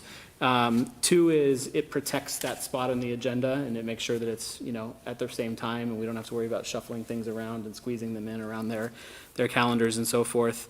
And then three, it really just sort of demonstrates our dedication to sort of receiving that student input and student advice, I should say, and not leaning on the liaison reports to carry all that weight. So that's sort of the proposal. I'd love to get sort of feedback from the committee, and we will go from there. Yeah. Go ahead, Charlie. Just clarification, so is this a meeting that would, you said, once a month, or what, would be with the entire committee, or Yes. just, okay? So every other month, so And as an their example, liaison will be somebody they can work ask with. for guidance from? Yeah. I mean, I think one thing that's going to be challenging for them, particularly as we're sort of forming here, is understanding what mechanisms the school committee has to help address some of the things that they're concerned about. So having one of us serve as sort of a liaison can help guide them through, how to approach that and which topics are sort of, most appropriate for the committee versus going to, Mr. Tracy or the administration, right? So, but yeah, I mean, I think every fourth meeting or so, because it's roughly, it's every 2 months is what's sort of prescribed by MGL. So every fourth meeting or so, an example of how it might work is we post a 6 p.m. meeting where the agenda is, the Student Advisory Committee content.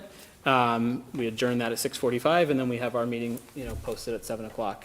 Can I just continue? Sure, Would it- yeah. Would it make sense to potentially rotate the liaison so that the students get a different feel for different, working with different people as opposed to the same school committee member? Or just a thought. It could. I mean, with only probably 4 of those meetings a year, you're going to rotate to a new liaison every meeting. I think, and this isn't on our agenda, so we don't need to discuss or debate it tonight, but, I think one thing we found with the rotating liaisons for social media is it's, that handoff is not always as clean as it could be. So my inclination is to avoid that, but, but that's why we're here to discuss. So, Erin, did you have questions or I thoughts? had sort of the same, I was a little bit confused about whether sorry. they were just meeting with the liaison or whether we're all meeting with them. So the liaison is more their point of contact Yeah. outside of that meeting. Right. Helping them Just figure to- out what to put on the agenda, Exactly. what's a suitable topic to raise, Yep. how to structure the agenda, how much time they should put there, Yeah. for certain things and Yep. stuff like that. Exactly. And I guess there's only one other model for this maybe, but in general, are they only high school focused? Yes. I mean, that's what's sort of prescribed, Yeah. by MGL. Okay. Which isn't to say that it's out of bounds for them to say, hey, little brother's at Coolidge, or, or I've got a fourth grade sister or whatever, and, what's going on here. It's not out of bounds for them to raise those things, but it is prescribed that it's high school students specifically. Yep.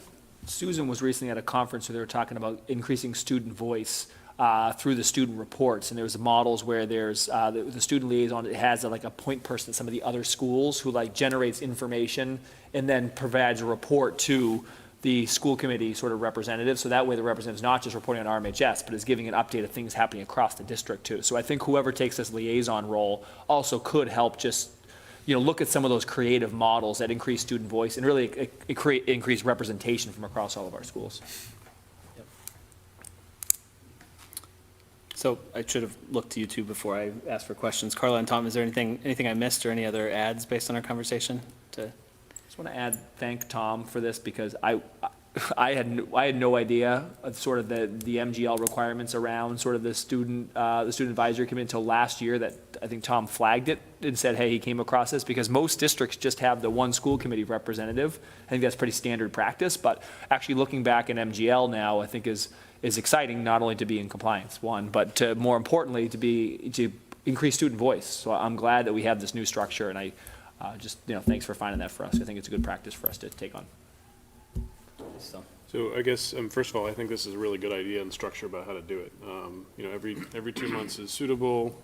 Having it as a separate meeting is all the reasons you outlined, Sean, are suitable. And I think that really kind of hits it, while we can still get Jada and whoever else wants to show up to provide, kind of updates. But right. It's not really the advocacy side that this will allow the students to engage in as well. So I think that's awesome. And I'll just throw my hat in the ring officially for that as the liaison, if you're so inclined.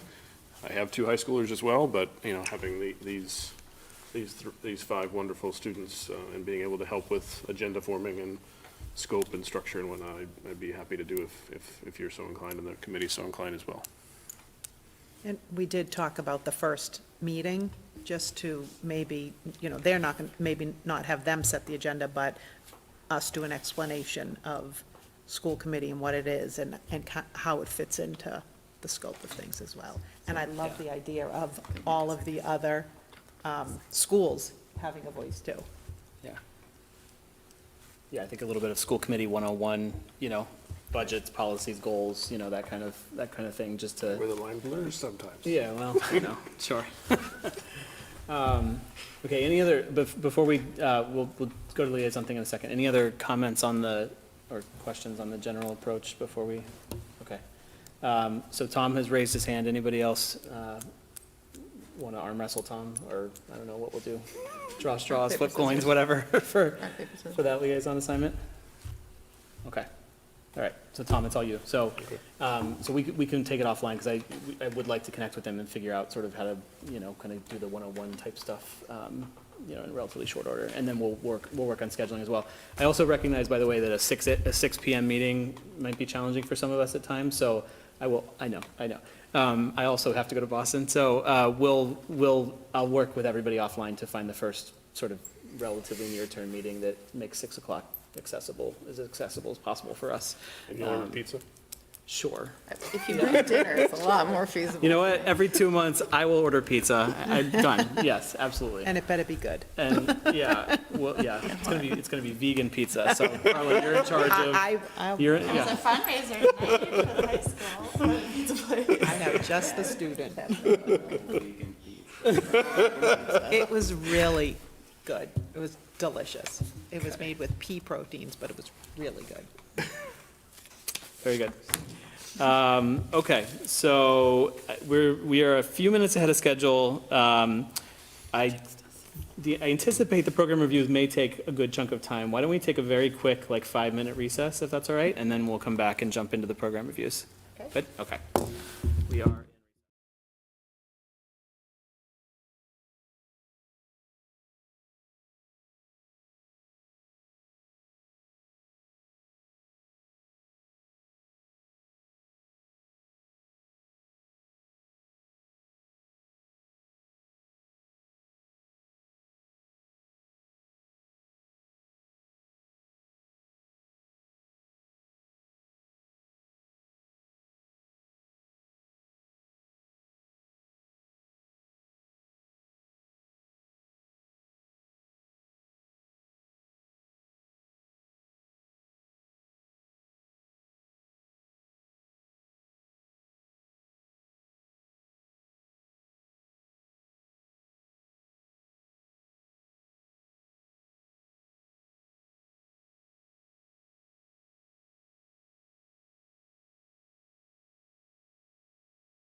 Okay, we are back in order. And the next order of business is the special education program reviews. And so I will hand it to Dr. Seiss and Ms. Wright.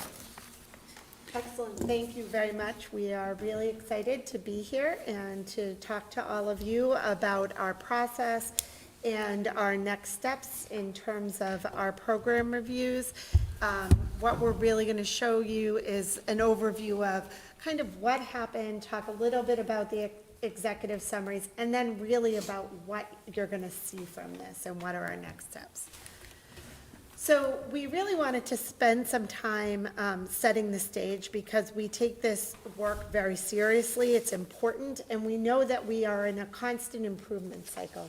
We have amazing staff who work with all of our students, and they are always learning and growing as all of the research changes, and we want to be able to keep up with that, give them the professional development they need to continue to provide such great service to students. But this is really rooted in some of our regulations. So the state tells us that we have to participate in something called tier focus monitoring, TFM.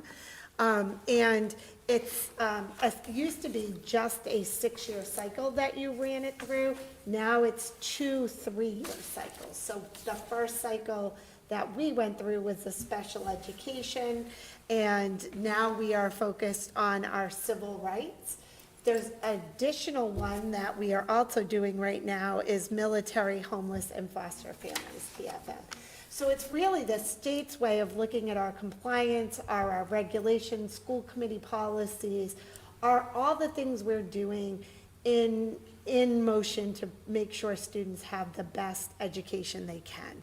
And the universal standards are really asking us to look at our parent-student community engagement, our facilities and classroom observations, oversight of programs, time on learning, and equal access. So what the state's actually asking us to do is what Allison and I do with the staff and the central office staff all the time. Are we doing the best we can? Do we need to make improvements, and what would that look like to support learning? And for us at central office, we really do believe that there's a sense of urgency here. And you've heard a lot about our district goals, and one of them being sense of belonging. And we really need to make sure that all students, their authentic self is seen, valued, and affirmed, and that they feel connected to the school and the district. I know a few weeks ago, Maria Morgan came and spoke to the school committee about how her child really felt, the family felt connected because the school on their own had organized staff going to a walk. That's the feeling we want for everybody. We want every student to have a friend and to be engaged and motivated and part of their classroom. And we also feel a very strong urgency that this is lives of children, and we have an obligation to ensure that they have the education they need and deserve in whatever their least restrictive environment is. That could be the general education classroom, it could be a sub-separate program, it could be at a district. But that's our obligation, is to make sure that they are using the very best, we're using the very best instructional and evidence-based practices to support them.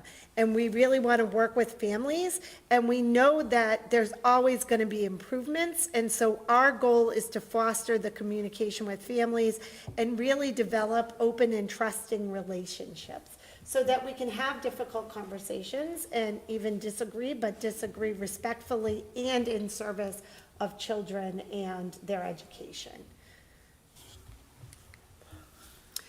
So as far as the programs that we did review, during the 21-22 school year, we reviewed the SOAR, the SAIL, SOAR, REACH, and Embark programs. So the SOAR program was reviewed by Leah Carr from the Edinburgh Center, and the SAIL, REACH, and Embark program were reviewed by Patrick Barberi and Sally Smith from the North Shore Consortium. Currently, we're working on the RISE program review, so that has already begun. It actually began in June. They started doing some interviews and started to look at some records. They are continuing that. They're actually starting this month again. They're resuming that, so they'll be doing observations, they'll be talking to staff, families, doing some record reviews. The next programs that we will be looking at will be LEAD, the Learning Center, and then looking at our reading, evaluation, and instructional practices.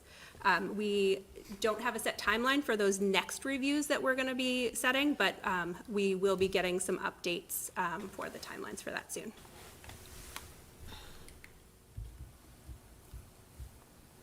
So when we started looking at doing these program reviews, we really wanted to outline what are our goals of the program reviews.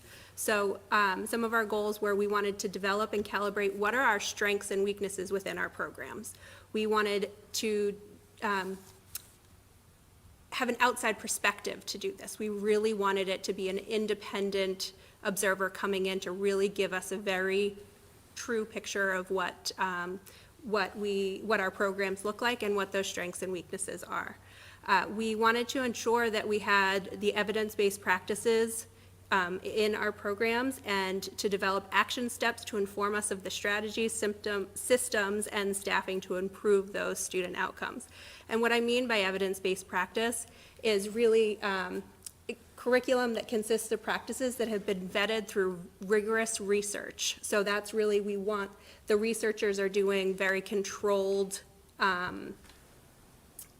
studies in these programs, and they're done by people, not the publishers, so other researchers. We wanted to look at our consistency across our systems and practices to ensure that we have practices that impact that student outcome. We're really focused, we want to be focused on student outcome. We wanted to make sure that we create clear, measurable, and transparent outcomes, and we wanted to provide all of this information in clear reports with progress and next steps clearly outlined.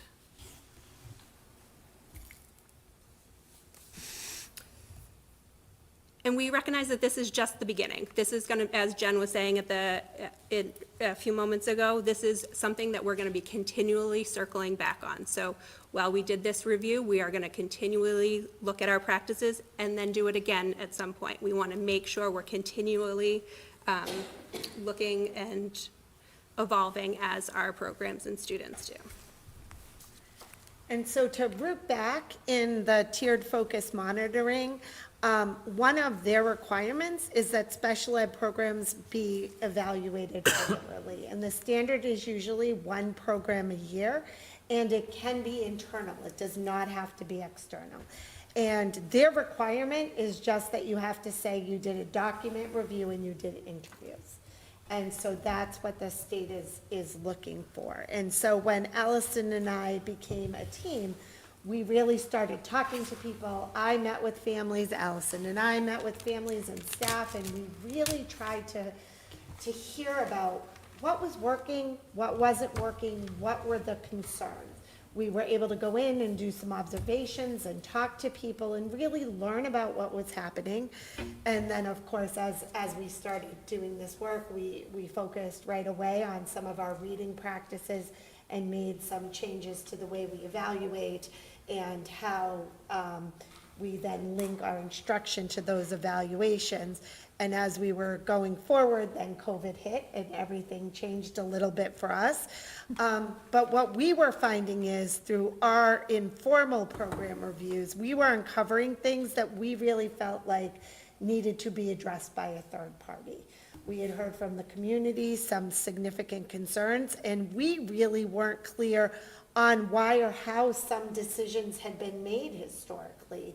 And we really felt like it was important that we take some time to look at some of the best practices that had changed over time and why we were doing what we were doing.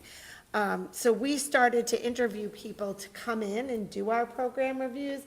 And what we were fascinated and frankly very shocked by were that people we interviewed, almost every single one of them said to us, do you actually want feedback, or is this just checking the box? And we were like, we would like the feedback, please. Honest, forthcoming, give it to us all so we can go forward. And they said that isn't always the practice. So I think Reading deserves a lot of credit and very much thanks to the administration team, Tom and Susan, who backed us in the school committee, because we also took on a lot at once. If the standard's one a year and we said, there's such urgency, we can't wait and do one at a time, we really feel like we need to jump in and continue to figure out what's going on. So we're really grateful for everybody who backed a little bit of our crazy idea to really jump into this, but we felt the urgency from the community and the staff to do so. So, as you saw in the previous slide, what was required by the state is documents and interviews. What we asked our third parties to come in and do was observations, file reviews, and a documentation review. Look at all the program summaries, look at students' goals and objectives, look at program progress reports. They also did interviews with staff and families. They met with the administration. They did draft full reports, and then we asked them to draft executive summaries. When, because Reading's separate programs tend to be pretty small, in the full reports, there are some spaces where either students or staff or grade levels were identifiable, and we felt like it wasn't productive to release that information. What was really important are what's going on in our classrooms and what are those findings, and then what are our action steps moving forward, because really what we want everyone to do is unite and come forward together to move what we need for students and not focus on individual grade levels or situations. We wanted to respect people's privacy around that.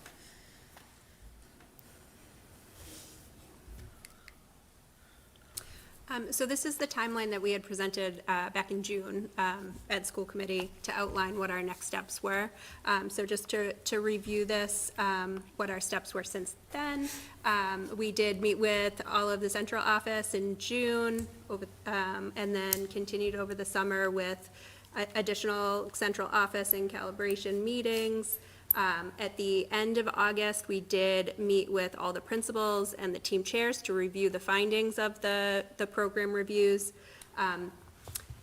We were a little bit delayed going over them with the program staff. We started at the beginning of October, as well as with the program families. So we met with all of our program staff and then the families in individual programs.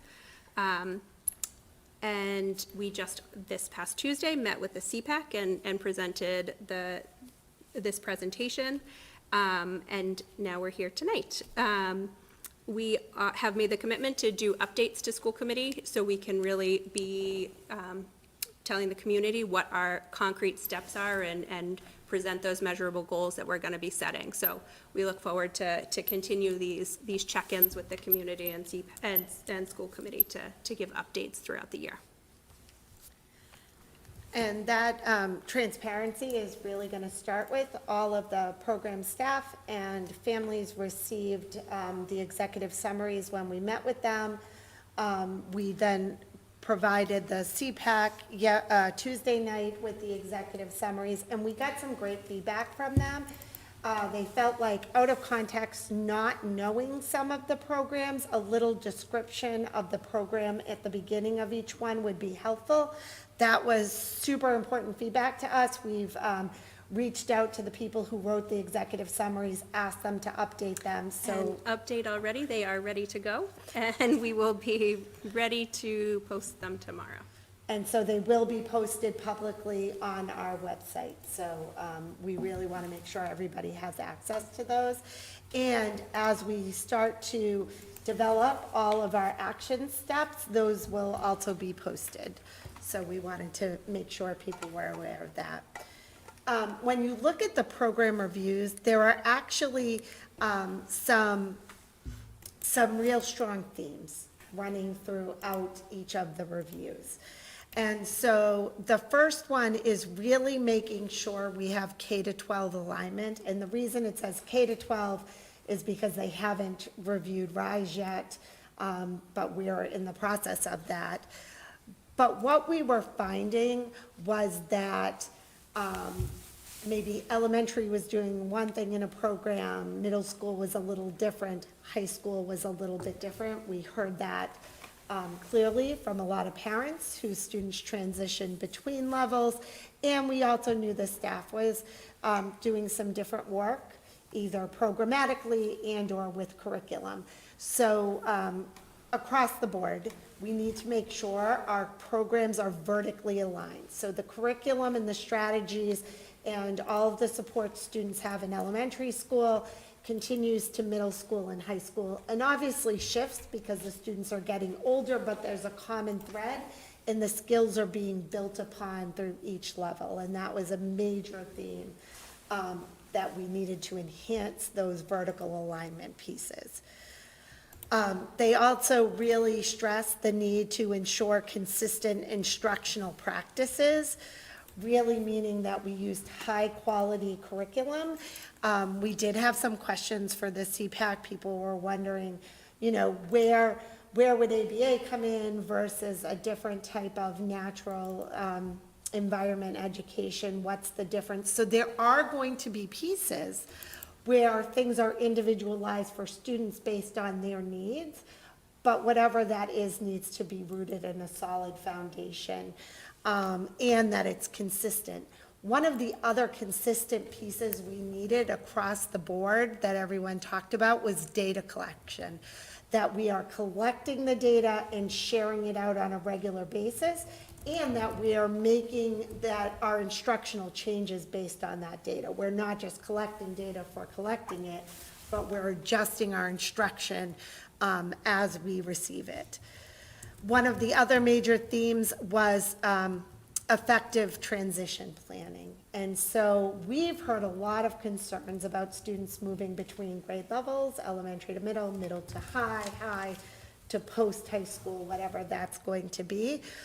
But this also refers to students who, when they turn 14, we're supposed to be doing a transition assessment and really starting the IEP process with what do these students want to do when they get older, and how are we going to include those goals in what we're doing in school, and really doing that planning. And for some students, that's a lot of college prep. For other students, that's learning job skills.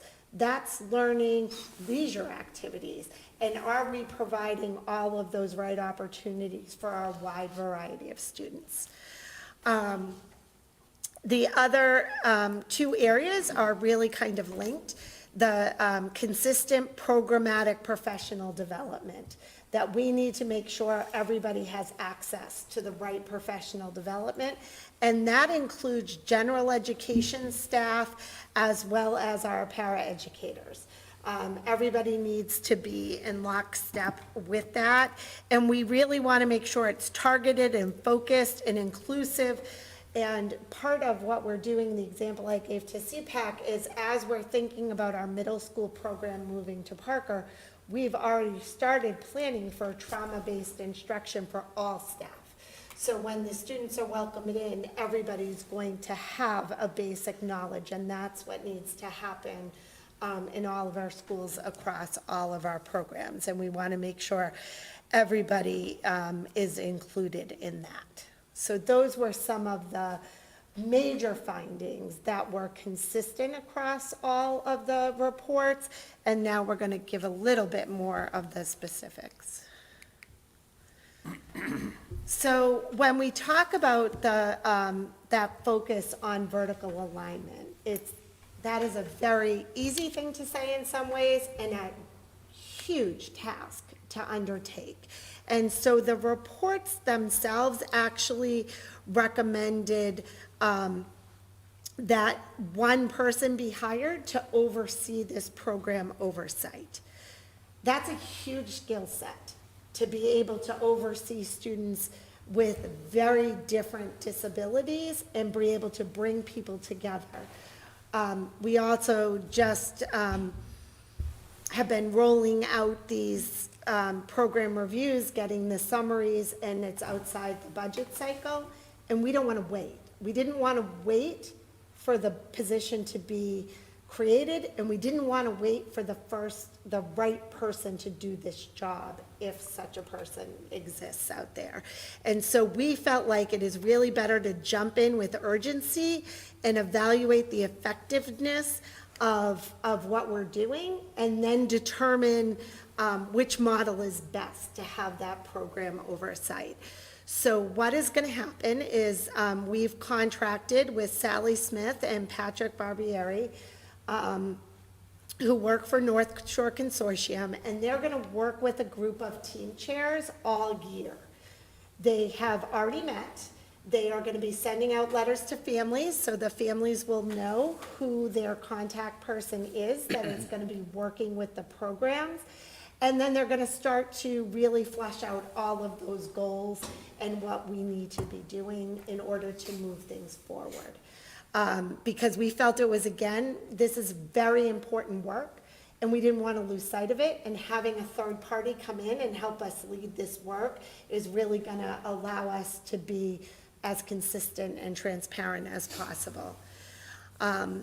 Allison already talked about that program alignment in terms of evidence-based instruction and that clear data collection.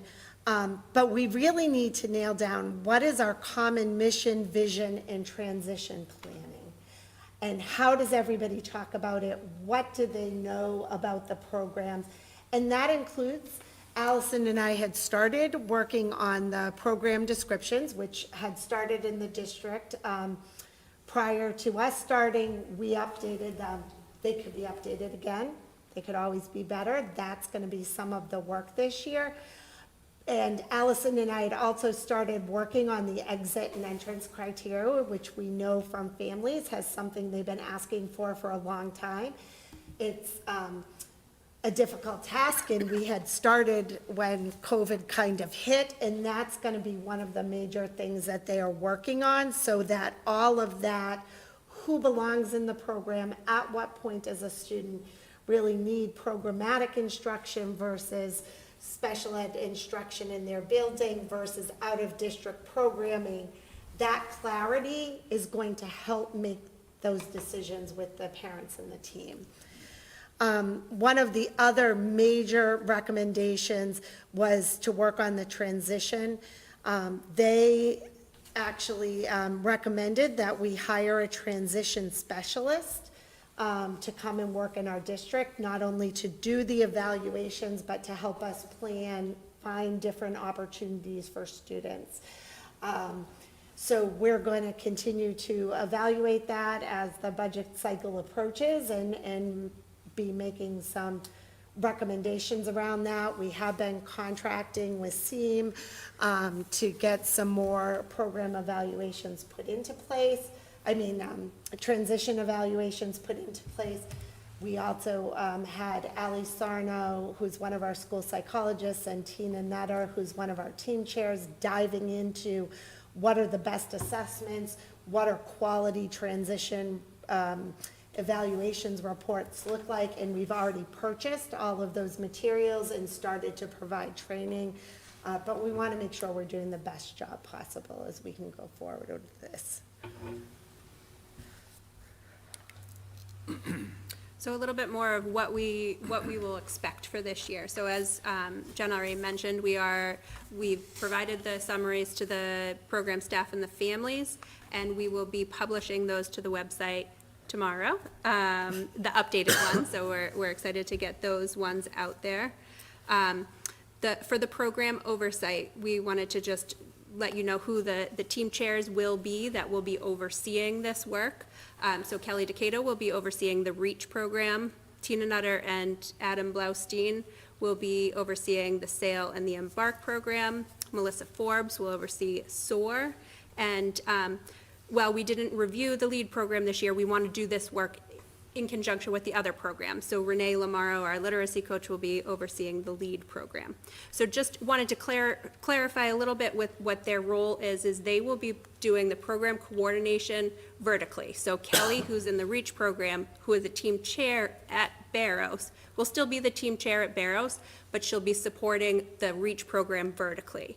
She won't be the team chair assigned to the students at Coolidge or at the high school, but she will be helping with that program coordination. She will be working with the staff and the students within those programs, but you will still have the same team chair assigned to your building that you're at. I just wanted to clarify that. I think that there was a little confusion about that on Tuesday. Tina and Adam will be doing those two programs together. They are both team chairs at the high school. And so the communication, Jen had mentioned that is one of our first steps that the program coordinators will be doing, is they will be getting that letter out to families as well as to the staff that work in those programs, so they know those first steps of what to expect and how to contact them.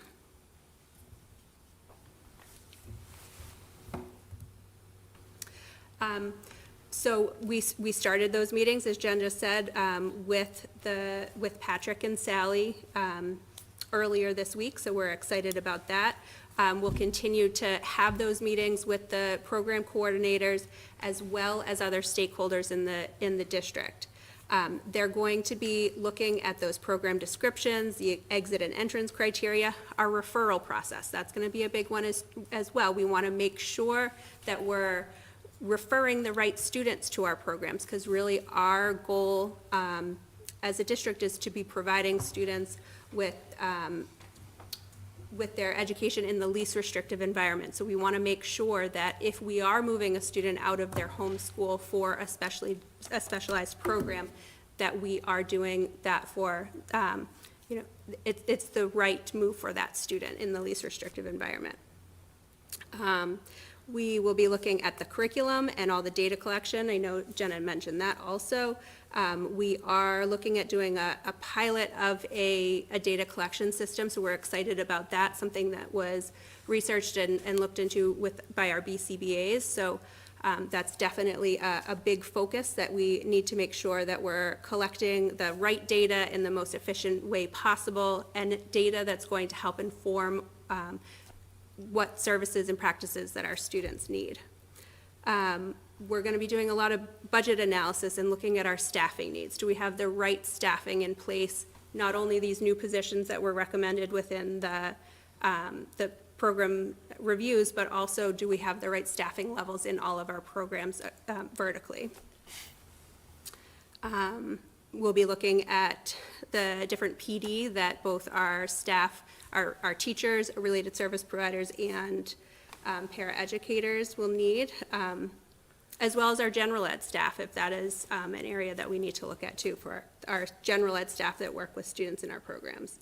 And then reporting out to school committee. We want to make sure that we have measurable goals presented to the community so we can keep track and measure our progress as we're going through the year. So you'll be hearing about those measurable goals. Patrick and Sally are working with the staff now, and we will be getting those out and involving the staff and families in the creation of those. We also wanted to highlight here kind of where the starting point is to make sure we have a solid foundation to build upon. We do know in some of the program reviews, they had recommended really tightening up, if you're moving a student to a substantially separate program, why are you moving them there? And if they're going there as a full inclusion student, is that something they could stay in their home school and receive that instruction? That caused a bit of a shockwave around for staff and for families, so we wanted to be really explicit. No one's losing their jobs. We're not cutting positions. We are not moving students, home school or the school that they're receiving their instruction at. We're really starting foundationally to make sure we have all the right pieces in place and looking at that referral process, as Allison said. We know that there's a lot of information, and we gave very general overviews because each program is so specific and targeted, and we did so many of them. We didn't delve into all of the specifics, but if people have questions or concerns, Allison and I offer office hours weekly. We're more than happy to meet with anybody to review any questions or concerns that they might have, but the community should definitely anticipate hearing more from us about this so that we can really make sure that we are being held accountable to what we said we were going to do and getting the input to just really provide the programming we know that our students deserve and our teachers are giving their best at doing every day. So thank you all for listening to this, and we welcome any questions.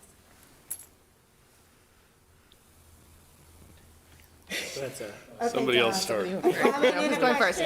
I'll just echo what I think it said previously. Just thank you. I'm really excited that we welcomed the feedback from the outside evaluators. There are things that, being willing to say there are things we can do better and leaning in on that is really important to help move our district forward, but just what's in the best interest of our kiddos.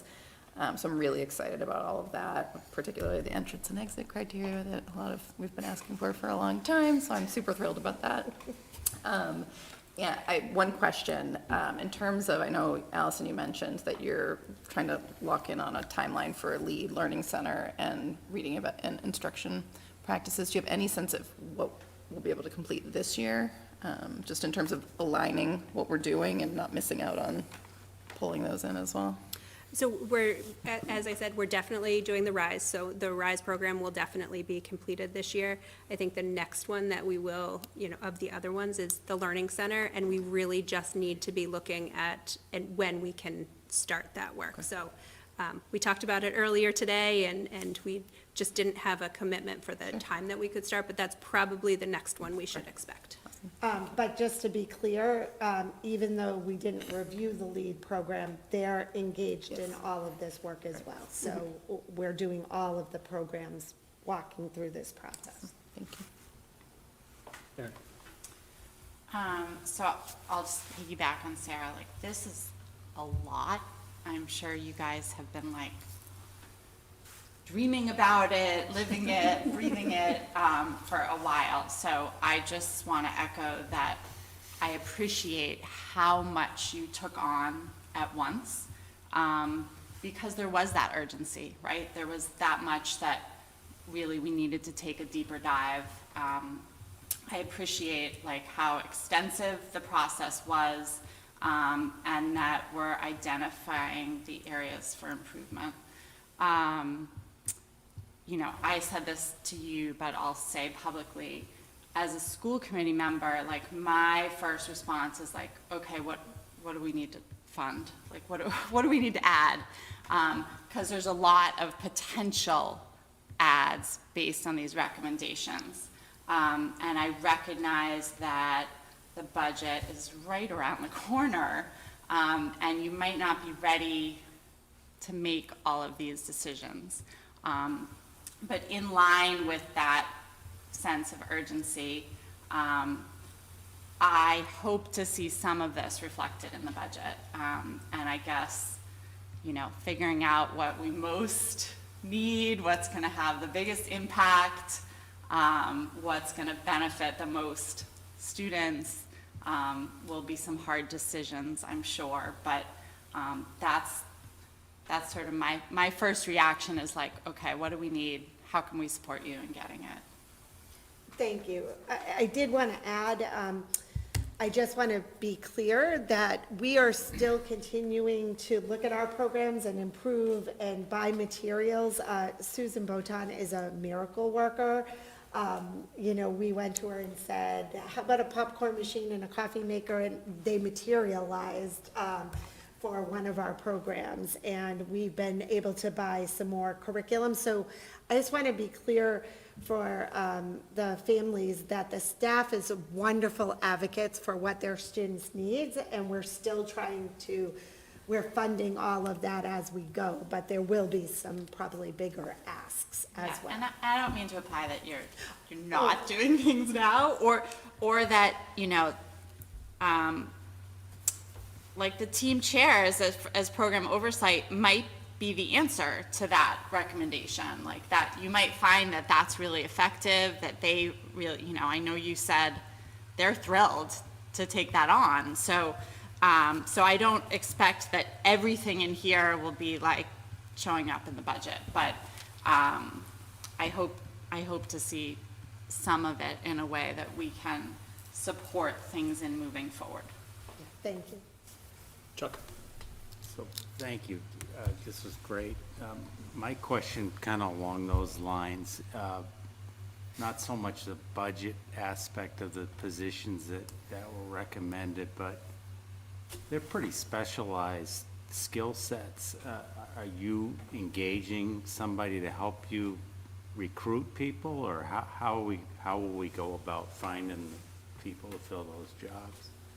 So I think Patrick and Sally are amazing resources, and they have, between the two of them, have experience in all different programming, all different levels. Sally's worked as a pre-K teacher coordinator for a very long time, so they will be helping us, and that's really why we asked for them to help our team chairs as we go forward.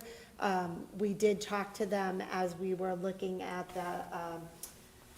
the final versions of the reports before the executive summary, and said to them, what do you envision as one person who could do this? And so we talked a little bit about a job description and what that would be. So we're really trying to keep all of our options open. I do think, looking at a transition specialist, there are people who specialize in that, especially some school psychologists who have that skill set. So we need to start early and advertise and really attract the really best candidates, which is what Reading deserves. Great, thank you. Can I just follow up on Erin's point? On the bullet on this page where it says budget analysis and staffing needs, was that intended to say that during this upcoming year, we'll do a lot of budget analysis and identifying staffing needs, or do you anticipate that in this budget cycle that we're going to start here in 2 months, that we'll have some asks that we can tie directly back to this? So yes, both. Both, I think okay. there will be some asks in this budget cycle and some things we're gonna need to collect data on Right. this year to really see what makes the most sense. Okay, thank you. Go ahead. So I want to echo a lot of what was said here. I also just want to, I want to echo or state appreciation for the urgency with which you're acting on the findings. It's one thing to go and ask for the findings. It's another thing to respond to the findings and actually start to make change as a result of them. I'll open up a bad wound for the district. The Walker Report in 2015 came about and nothing changed, right? We have very similar findings here, and we are making changes immediately under your leadership. So I just want to, thank you for that you're doing that you're invigorating the teams to do it as you go through it, and, putting people in places as necessary. These findings, I think none of us are surprised by them, right? You knew what they were going to say, but the independent eye gives a little bit more credence to it as well. And that just helps us all build that consensus, whether it's, the administration, the teachers, the families, the school committee, et cetera, and your willingness to, go and say, please look at everything and be honest with us. Tell us everything, right? We think we understand it, but we want to hear you from an outside voice come and tell it to us. And the only way we improve is when we actually really look at those things in a hard light at times. Some of these findings weren't nice to see, but we knew they were there. And the fact that we're willing to pull back the covers there and kind of really look at it, I think I just want to express my appreciation over and over again. I was thinking about a lot of this, and as we were thinking about, like the curriculum alignment and evidence-based stuff, and I think some of that we have in place in some places, right? The example I used with you guys this morning was, the LEAD program and the mapping of different test scores mean that this is the focus that you should be spending for this student. If we can expand that to the other programs and say, this is the evidence-based curriculum that fits this profile within this program, right? Even within a program, we may have 2, 3, or 4 different profiles that fit that program overall, but they may need specialized, individualized curriculum, but we just want to make sure it's appropriately taught and is the right curriculum. So that model, I think, is in place, and if we expand that model, which is what you're doing in a lot of ways, I think that's encouraging to see. There are so many other things about this, you know, the K-12 alignment, hopefully soon to be pre-K-12 alignment. You know, we've talked at times about what we have at some schools, what we don't have at other schools. And we really need to make sure that we have it vertically and the transition is vertically handled. This hits so many of the points of what we've heard from the town, from the students, from the staff, from the parents. Now it's execution time. And I'm so excited that you are acting so quickly. I'm looking forward to the updates here. You know, Aaron's first question was budget, absolutely 100%. My second question, as you probably know, is policy, right? So there's going to be policy, or there should be policy impacts in here.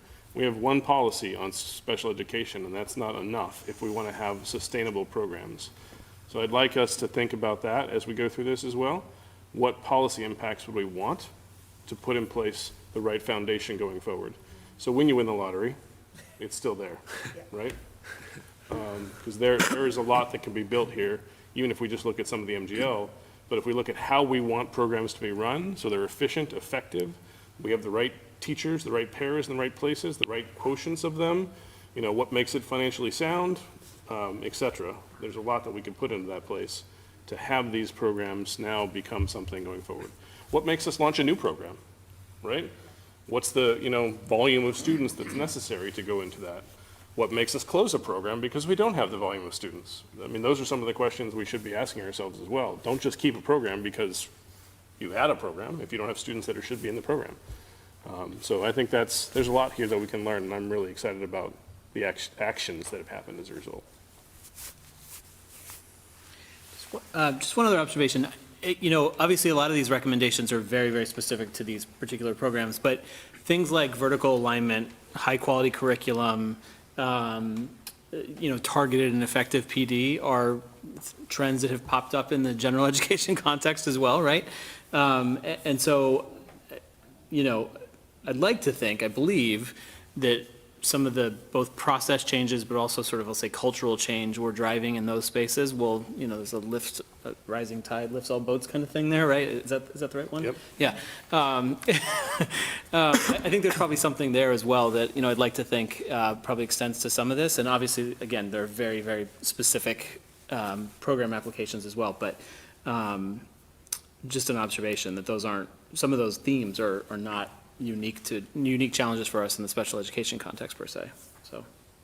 Yeah, thank you for raising that. I think one of the things that Sarah and I have spoken to you, Sarah Hardy and I have lots of Sarahs.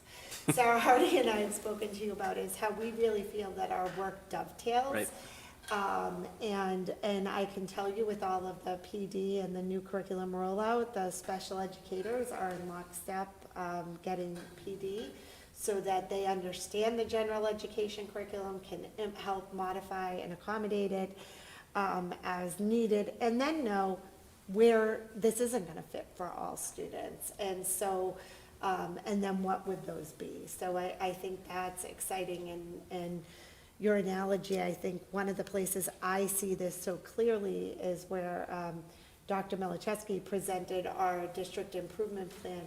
It wasn't like there was a bucket of student services and a bucket of academics. Right. They really do. Our work is all together. The program alignment was much more about the rigor and instructional practices than sense of belonging. And you see that how there really is a carryover at this point and not siloed work.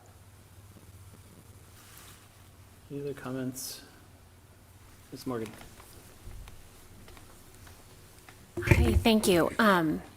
Maria Morgan, do I say my address? 26 Lee Street. And I'm speaking on behalf of Eunice Kenyon, who with me has been a board member of CPAC during the past year. And I just wanted to let you all know, Jen and Allison kept us informed about the progress of these program reviews throughout this whole time. And now that the reports are here, we think it's a good time for us to express to you, school committee members, our appreciation for the way that Jen and Allison approached these reviews. As I mentioned to our members the other night at our CPAC meeting, we appreciate how seriously Jen and Allison took these. as they mentioned, they had to do monitoring, but one internal review of one program would have sufficed. But throughout the process, we heard them tell us consistently that there was an urgency for that deep dive. They kept mentioning how they really wanted to do a deep dive. It was like an innate desire. They really wanted to do this deep dive and that they knew there was work to be done. We heard that consistently. And they spoke tonight about that urgency for students to feel seen and valued and affirmed, and that they wanted to do that deep dive because of an obligation to ensure that students receive the education that they need in the least restrictive environment with evidence-based practices. And speaking on behalf of Eunice and myself, I want to express that we truly have always felt that they have that urgency and that they take those obligations seriously. At our meeting, as promised, they delivered the same presentation that they gave tonight, and they also listened to many questions from parents. And it was interesting because we tried it in here, we tried having our CPAC meeting in here, and we appreciate everybody who helped us to do that. But there was a technical glitch that the folks that Zoomed in couldn't hear the questions that the people that were in person asked. And so Jen had to restate the questions so that the people at home could hear it.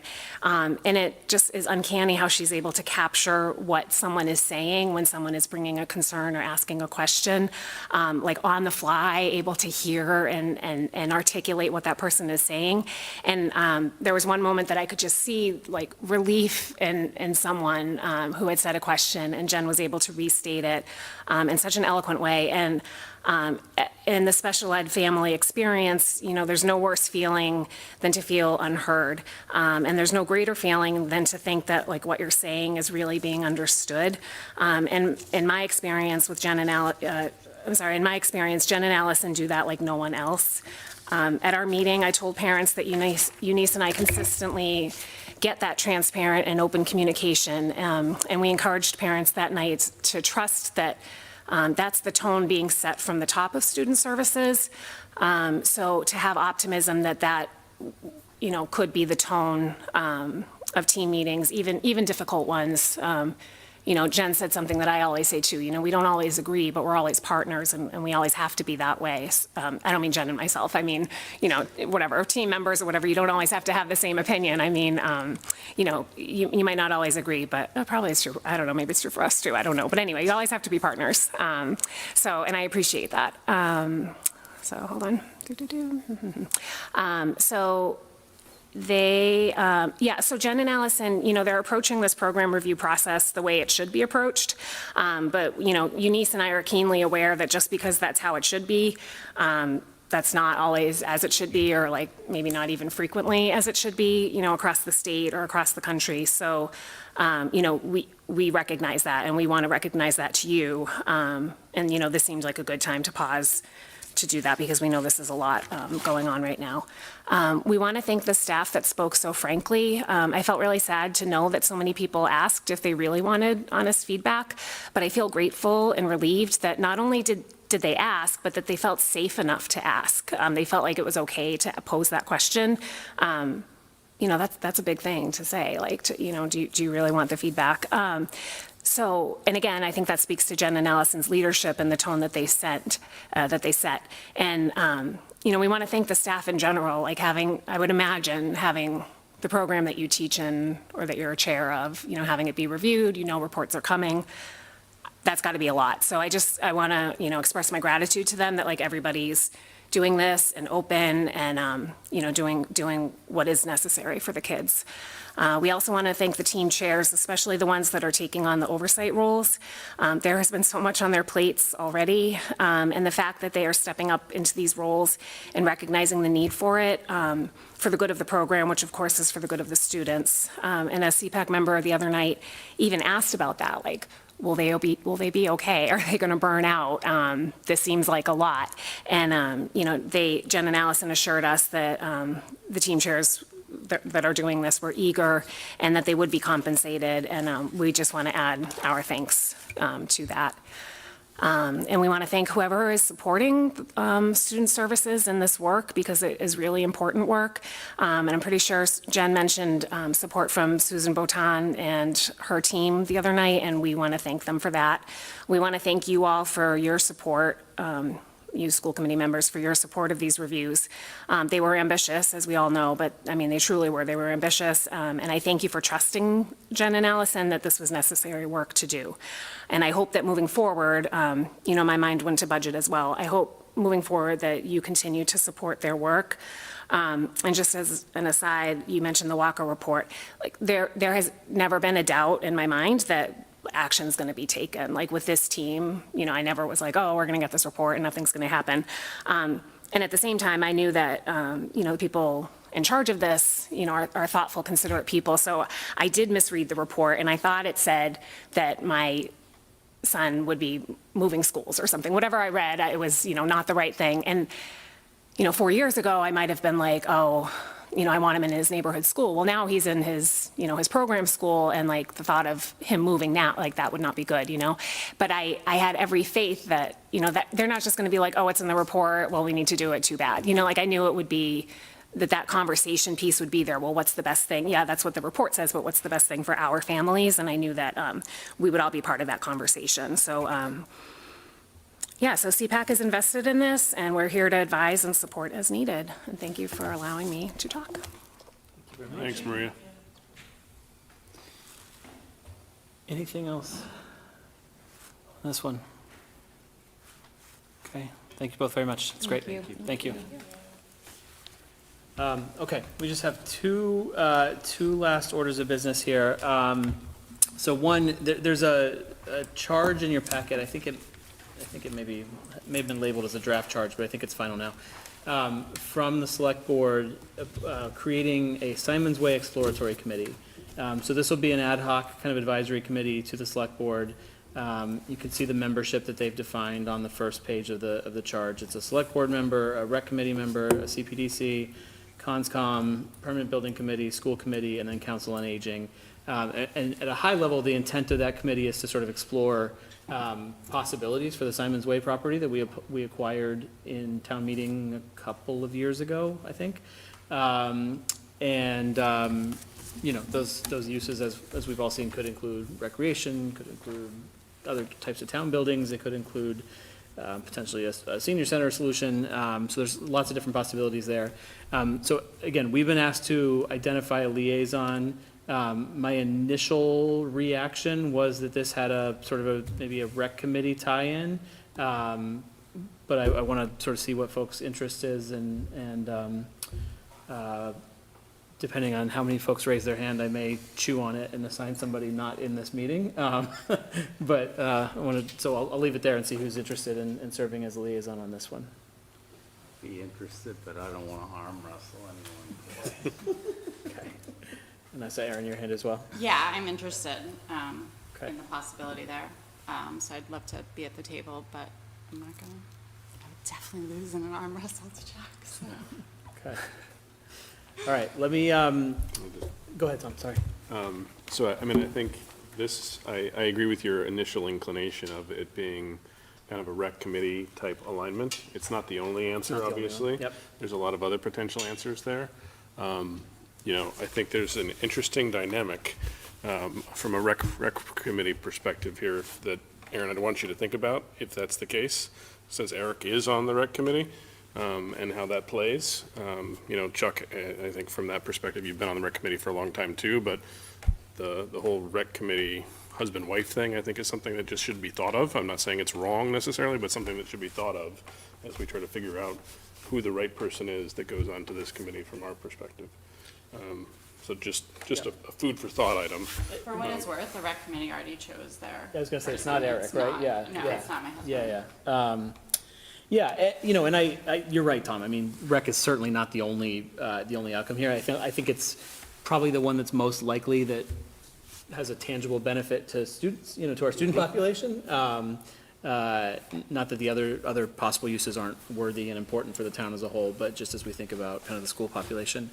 All right, so let me chew on this one a little bit. I'll close the loop with the two of you in short order on this one. Okay, and then finally, we are going to just have a quick sort of introductory discussion to superintendent goals as we traverse through the process of district improvement plan and metrics and so forth, kind of the next, and I think sort of last phase of getting this tightened up for this year. is Dr. Milichewski's goals. He'll give us kind of a quick introduction, some of his initial thinking, give us an opportunity to provide feedback both in real time, but also probably over the next week or so, and then we'll see something of a final, something of a relatively final draft 2 weeks from now, and final discussion and vote and that sort of thing. So, Dr. Milichewski, I'll hand it to you. Thank you. So last year, the goals were pretty set in stone through the NISIP program for new superintendents. There was one goal that I added in that was sort of my own and sort of independent. This year, it's a blank slate. So before I dove too far into the planning of the goals, I just wanted some direction, sort of help setting direction of what the committee was looking for. I have 3 sort of categories that are on my mind, but I'd love to hear these 3 categories that you see. Is there categories that are missing? Is there any other feedback for me as I put together drafts? First category is around developing a multi-year strategic plan. I think we know that we have a lot sort of from the entry plan, from DESI's district review, from the special education program reviews, there's sort of a lot cooking, and to try to help prioritize instead of direction, I think is really important for our team and for the community to understand what are we taking on now, what are we taking on sort of year after, and why, and then what are some of the ways we're going to hold ourselves accountable to and measure our progress. So that bucket of multi-year strategic plan is 1. 2 is the continued goal around leadership coaching and support for our principals. That's something that we took on last year. Feel like we made some headway, but have a long way to go to sort of being the district that we want to be in terms of coaching, supporting, developing our principal leadership talent. And then the third goal is around this bucket of there's a lot of different possibilities of items for us to kind of take on, or topics or themes that could have a big impact on student outcomes. I'll name some. Half-day, math pathways, RMHS innovation pathways, the Killam School building, school schedules, elementary music, full-day K, community partnerships. There's all these different buckets of things that we've discussed. I would like to be able to make some headway, and while we're trying to move the ball forward in a lot of these, I would like to make some significant headway in a couple of them this year. I don't know which ones yet, but I'd like to kind of give a broad framing that I should update the committee continually on where we are with all of these, but also then commit to some of these actually coming to fruition sort of by the end of the year too. So again, those are broad buckets: strategic plan, leadership coaching support, and then this other bucket of just bigger dilemmas or problems as another potential bucket. But open to ideas as other before I did it. Can you just repeat the, I'm sorry, Yeah. on the Oh, go ahead. RMHS one? The RMHS innovation pathways. Again, I didn't want to go too far down these without some direction setting from the committee, so. Go ahead, Carla, please. You said half-day, math pathways, Killam, schedules, full-day K, RMHS innovation pathways. I think those are just examples for the most part, right? Those are mostly examples, Yeah. yeah. Right. Did I miss any? Community partners, there's a conversation about community partnerships. Thank you. And I really like that third one. I don't, and and you're not going to be able to meaningfully move the needle in all of them. I wonder if there's a way to think about, for the formative, having some sort of prioritization framework or some sort of concept of prioritization in place, and then the end of the year goal translates to sort of tangible progress on the top handful of priorities there. Some of those I'm not sure belong on that list, like Killam, for instance. Like Killam we are going to continue to work Killam this year, right? So I'm not sure we have to debate whether or not it gets prioritized. But some of those others, there are going to be trade-offs and which ones we can I would move. say the same full-day K, right? And Yeah. Yeah. It's not solved yet. We've, No, but it's Down the road, though. yes, but it's not fully solved. more of a budget versus, like, these are like, Strategically, take- how are we getting? yeah. Yeah. These are much more like problem solving versus half day is like, where's the money? Not the half day, the full day K. I don't- Half-day is where's the money too. I mean, Yes. they're both the same. But it's half just day is a matter- more than The that, half-day has right? strategic implications around what are we doing with the time. But it's also like programming and what are we gonna do with the kids during that time and what's in their best interest educationally, or maybe they need more recess. Yes. I wonder around the third, similar to what Sean was saying, if there's a way to do it where like you're touching on all of them, but not all of them are ending up with like a plan for implementation next year. because I think they are all happening in conversations. They are. So I think it's more a question of what are we really working towards for the 23-24 school year versus what might take longer to implement, but you're still having conversations and starting down the path now. So I wonder if there's a way to structure your goal in terms of benchmarks. You know, this is where we want to be by the end of this year on these. This is where, you know, some of this is going to carry into the next year, basically. Agreed. And I think that in that plan next year, in the multi-year strategic plan, it should sort of share how we're planning to tackle these over a couple of years. I think of some of these are complex in the sense of, like, last year on this list was elementary literacy curriculum, was one of those sort of things. And I wouldn't have expected that that would have been moved at the pace that it did, but a lot of sort of factors kind of converge in the right way.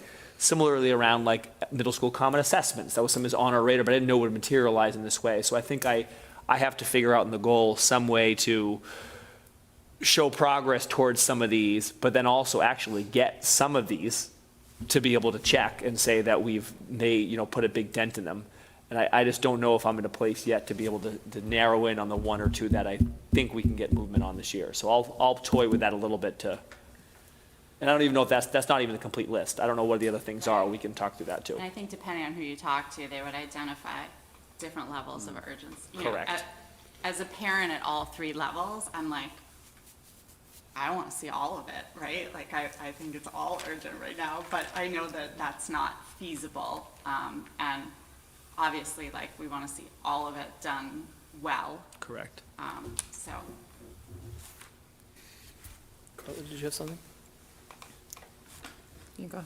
I look at the half-day and the full-day K as huge budget, having huge budget implications. I look at the schedule, right? I know the schedule at middle schools, but at the high school also. That needs to be done before math pathways, I would think, and before RMHS innovation pathways, right? You got to cinch up the schedule, and then you kind of see where you can have offshoots. But the schedule, we're already in works with the schedule. And I pulled out Killam and full day K also as, like, they're already moving, but obviously, full day K has the budget implications. That's how I look at it. I almost chunk them, right? Schedule, which is with RMHS Innovation Pathways, and Math Pathways, which also affects middle school. And then the half-day and full-day K, I mean, those are huge budget things. Sarah? I was just going to say, I feel like that third bucket is almost kind of like a district innovation bucket. Yeah. Of what is it that you're doing over here, all that work you're doing, going and visiting other school districts, looking at all these other options, that bucket of work of how do we, yes, there's a lot of, like, problem things in there, but all that work that you're doing to figure out how we solve, and in my mind, some of that work then gets slotted into the strategic plan that you're gonna set, to say, okay, we've worked it, here's some options, this is where it's going on our 3-year plan.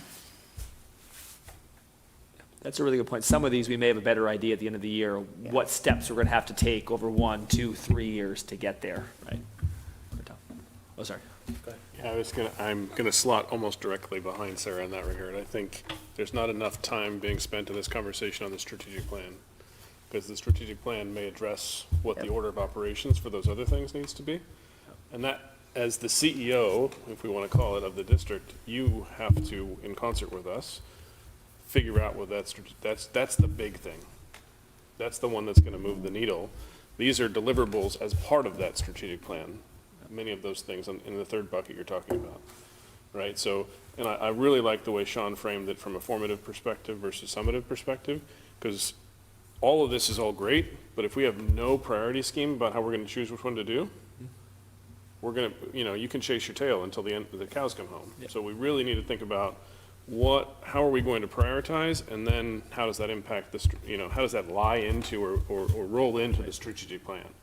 Because the strategic plan has to address finances, it has to address staffing, it has to address special education programs, it has to address all of these things. right?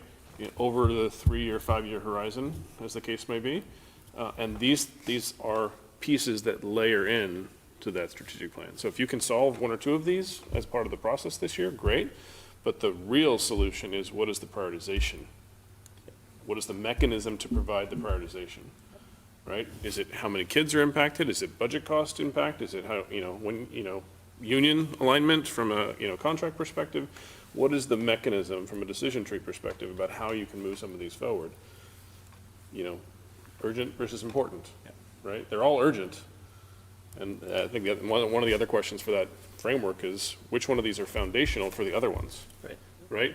We've talked about, and it's even we just approved it, 10% increase in the high needs for going into advanced, not just AP, but advanced coursework, right? How are we providing the support for that in pre-K, K, 1, 2, 3, 4, 5, some of which in special education programs, right? That has to be strategically thought through, not just, I'm going to solve these immediate issues and be done with it. So the number one in my mind has to be the big focus. That's the one you have to spend most of your time on. All the rest of these are inputs to that number one. But the timing of how the number one lays out comes down to that prioritization tree and how we build that prioritization of which ones go when.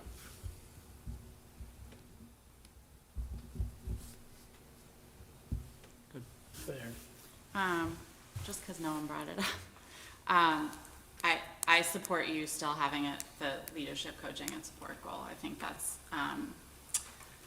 we've said it over and over. It was part of, what was so attractive about you as a leader of our district, in the hope that you would do that work. And we continue to have new principals, a lot.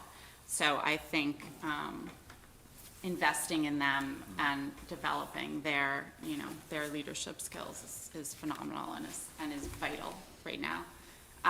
When you said multi-year strategic plan, I sort of took that as like, what steps would you be taking this year in terms of setting your goals to lead you on the path to developing the plan? You and I spoke earlier because I said, some of the goals, I was like, do you just want to make them more than a year goal? And you said, no, like, I want to do this strategic plan right, and I want to get stakeholder input and community input. And so when you said that for the first one, that's what I was sort of thinking, like, oh, you have these steps that you want to take to make sure that you're doing the plan right. And I agree that, everything that came up for number 3, like, it's going to end up falling under the umbrella of your strategic plan, but it's sort of bigger than that too, so. Yeah. I was just going to say yes, and I think why you called it out as a separate third one is we're not going to wait till the strategic plan is baked to be executing and progressing against a lot of those things, right? So, yeah. As an example, so we've been chipping away at the secondary pathways. This work's been happening between myself, Sarah and Rochelle, the 2 middle school principals, Kevin, Jess Callanan, Heather Leonard, Lynna Williams, and Allison Williams. We started just to kind of get things moving and have conversations, and Heather's made it clear that this is a 6-year sort of problem to solve, right, to figure it out, right, from start to finish, right, because we're talking about sometimes now kids who are going to be in 7th grade. What is it going to look like? Even if you have the pathway set for them in 7th grade, you're talking about that's not fully fleshed out all the way for them until they get to 12. That you can't fully solve. This is not a solvable thing in 1 year, but what are we doing each year, right? So the strategic plan should outline what are the steps we're taking next year and the year after, so that within however many years we can get to where we want to be for the outcome. So, but right, it can't just be so nebulous right now that we want to have math pathways that are fluid. Like, we have to map out what are we doing each year to get there. So I think. I appreciate you sharing that. And again, the comment about community engagement, I think a good strategic plan also has a lot of just community support, feedback, input on what are we prioritizing and how, right? I don't think it just sits in our office to think about, this is what we think is most important, and to place that value on there. I think that that's something we would want a lot of feedback on. So I think that was to my point too, is I didn't think that this summer I had time without the special education program reviews, without DESI's district review, to come in and to write the strategic plan in a way that would really incorporate the feedback from the community too. So, So just to build on that and to dive into that a little bit more, are you saying I want to understand the timing here. I agree you didn't have time this summer to create that, But are you saying you don't have time this year to create that? No, we do have time So it now. is time to do it this year. We Time. should be able to say it's done by the end of this year. Correct. To prepare ourselves and even be ahead of the schedule we're on right now for next year. Correct. From a DIP and your goals Correct. perspective and things like that, right? Correct. Okay, so a couple other things just as points or observations. If there's something that needs to get done this year of the list you've talked about, it's scheduling. That has to be done this year, from my perspective. It's been a problem for too long, from the middle school and high school perspective, at least. If you want to be, super aggressive and throw in the Fridays in elementary as another scheduling bucket, you potentially could, but you really, Carla was making a point, like, you have to solve scheduling before you can solve some of these other things.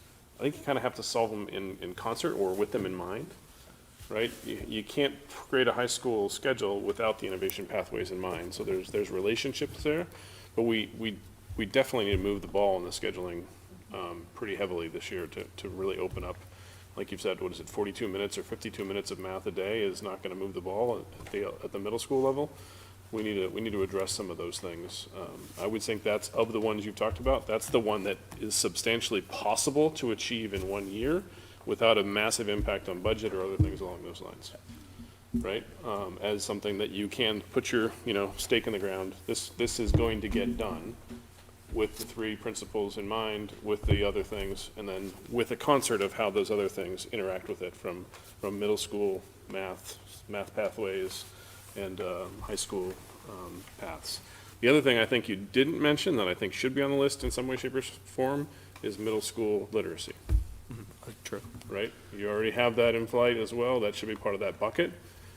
What is the implementation or plan around the assessment of middle school literacy, and what are we doing there from a tooling or other perspective to solve the consistency, the alignment, the rigorousness, et cetera, at the middle school level to standards with supports, high quality curriculum, et cetera.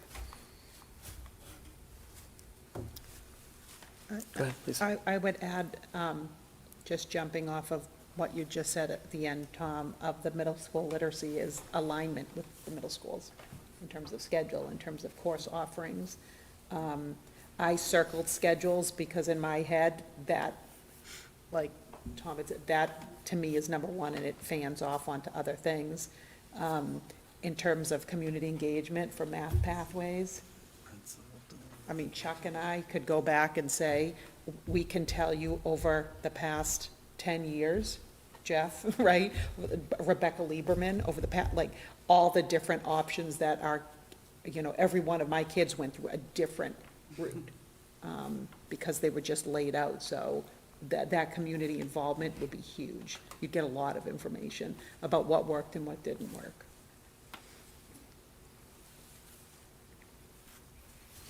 Okay. Any other feedback or questions? Thank you. It's really helpful just in setting the direction of where the goals should go. So I'll come back on November 3rd with some drafts goals and be in touch in the meantime. Very good. Not that we can really talk about anything else that wasn't on the agenda, but anything else before we take a final motion? Go ahead. I don't think this matters from an agenda perspective, but just from a point of view or usefulness perspective of this setup. It's not on the agenda, but it doesn't matter because it's not really substantive. We found out at the CPAC meetings what Maria was referring to, that these mics do not connect into the sound bar. So if you're standing behind the sound bar, you cannot be heard. So if we have somebody at the podium and somebody's on the Zoom, they can't hear them via the Zoom. They can only hear them via YouTube TV from RCTV.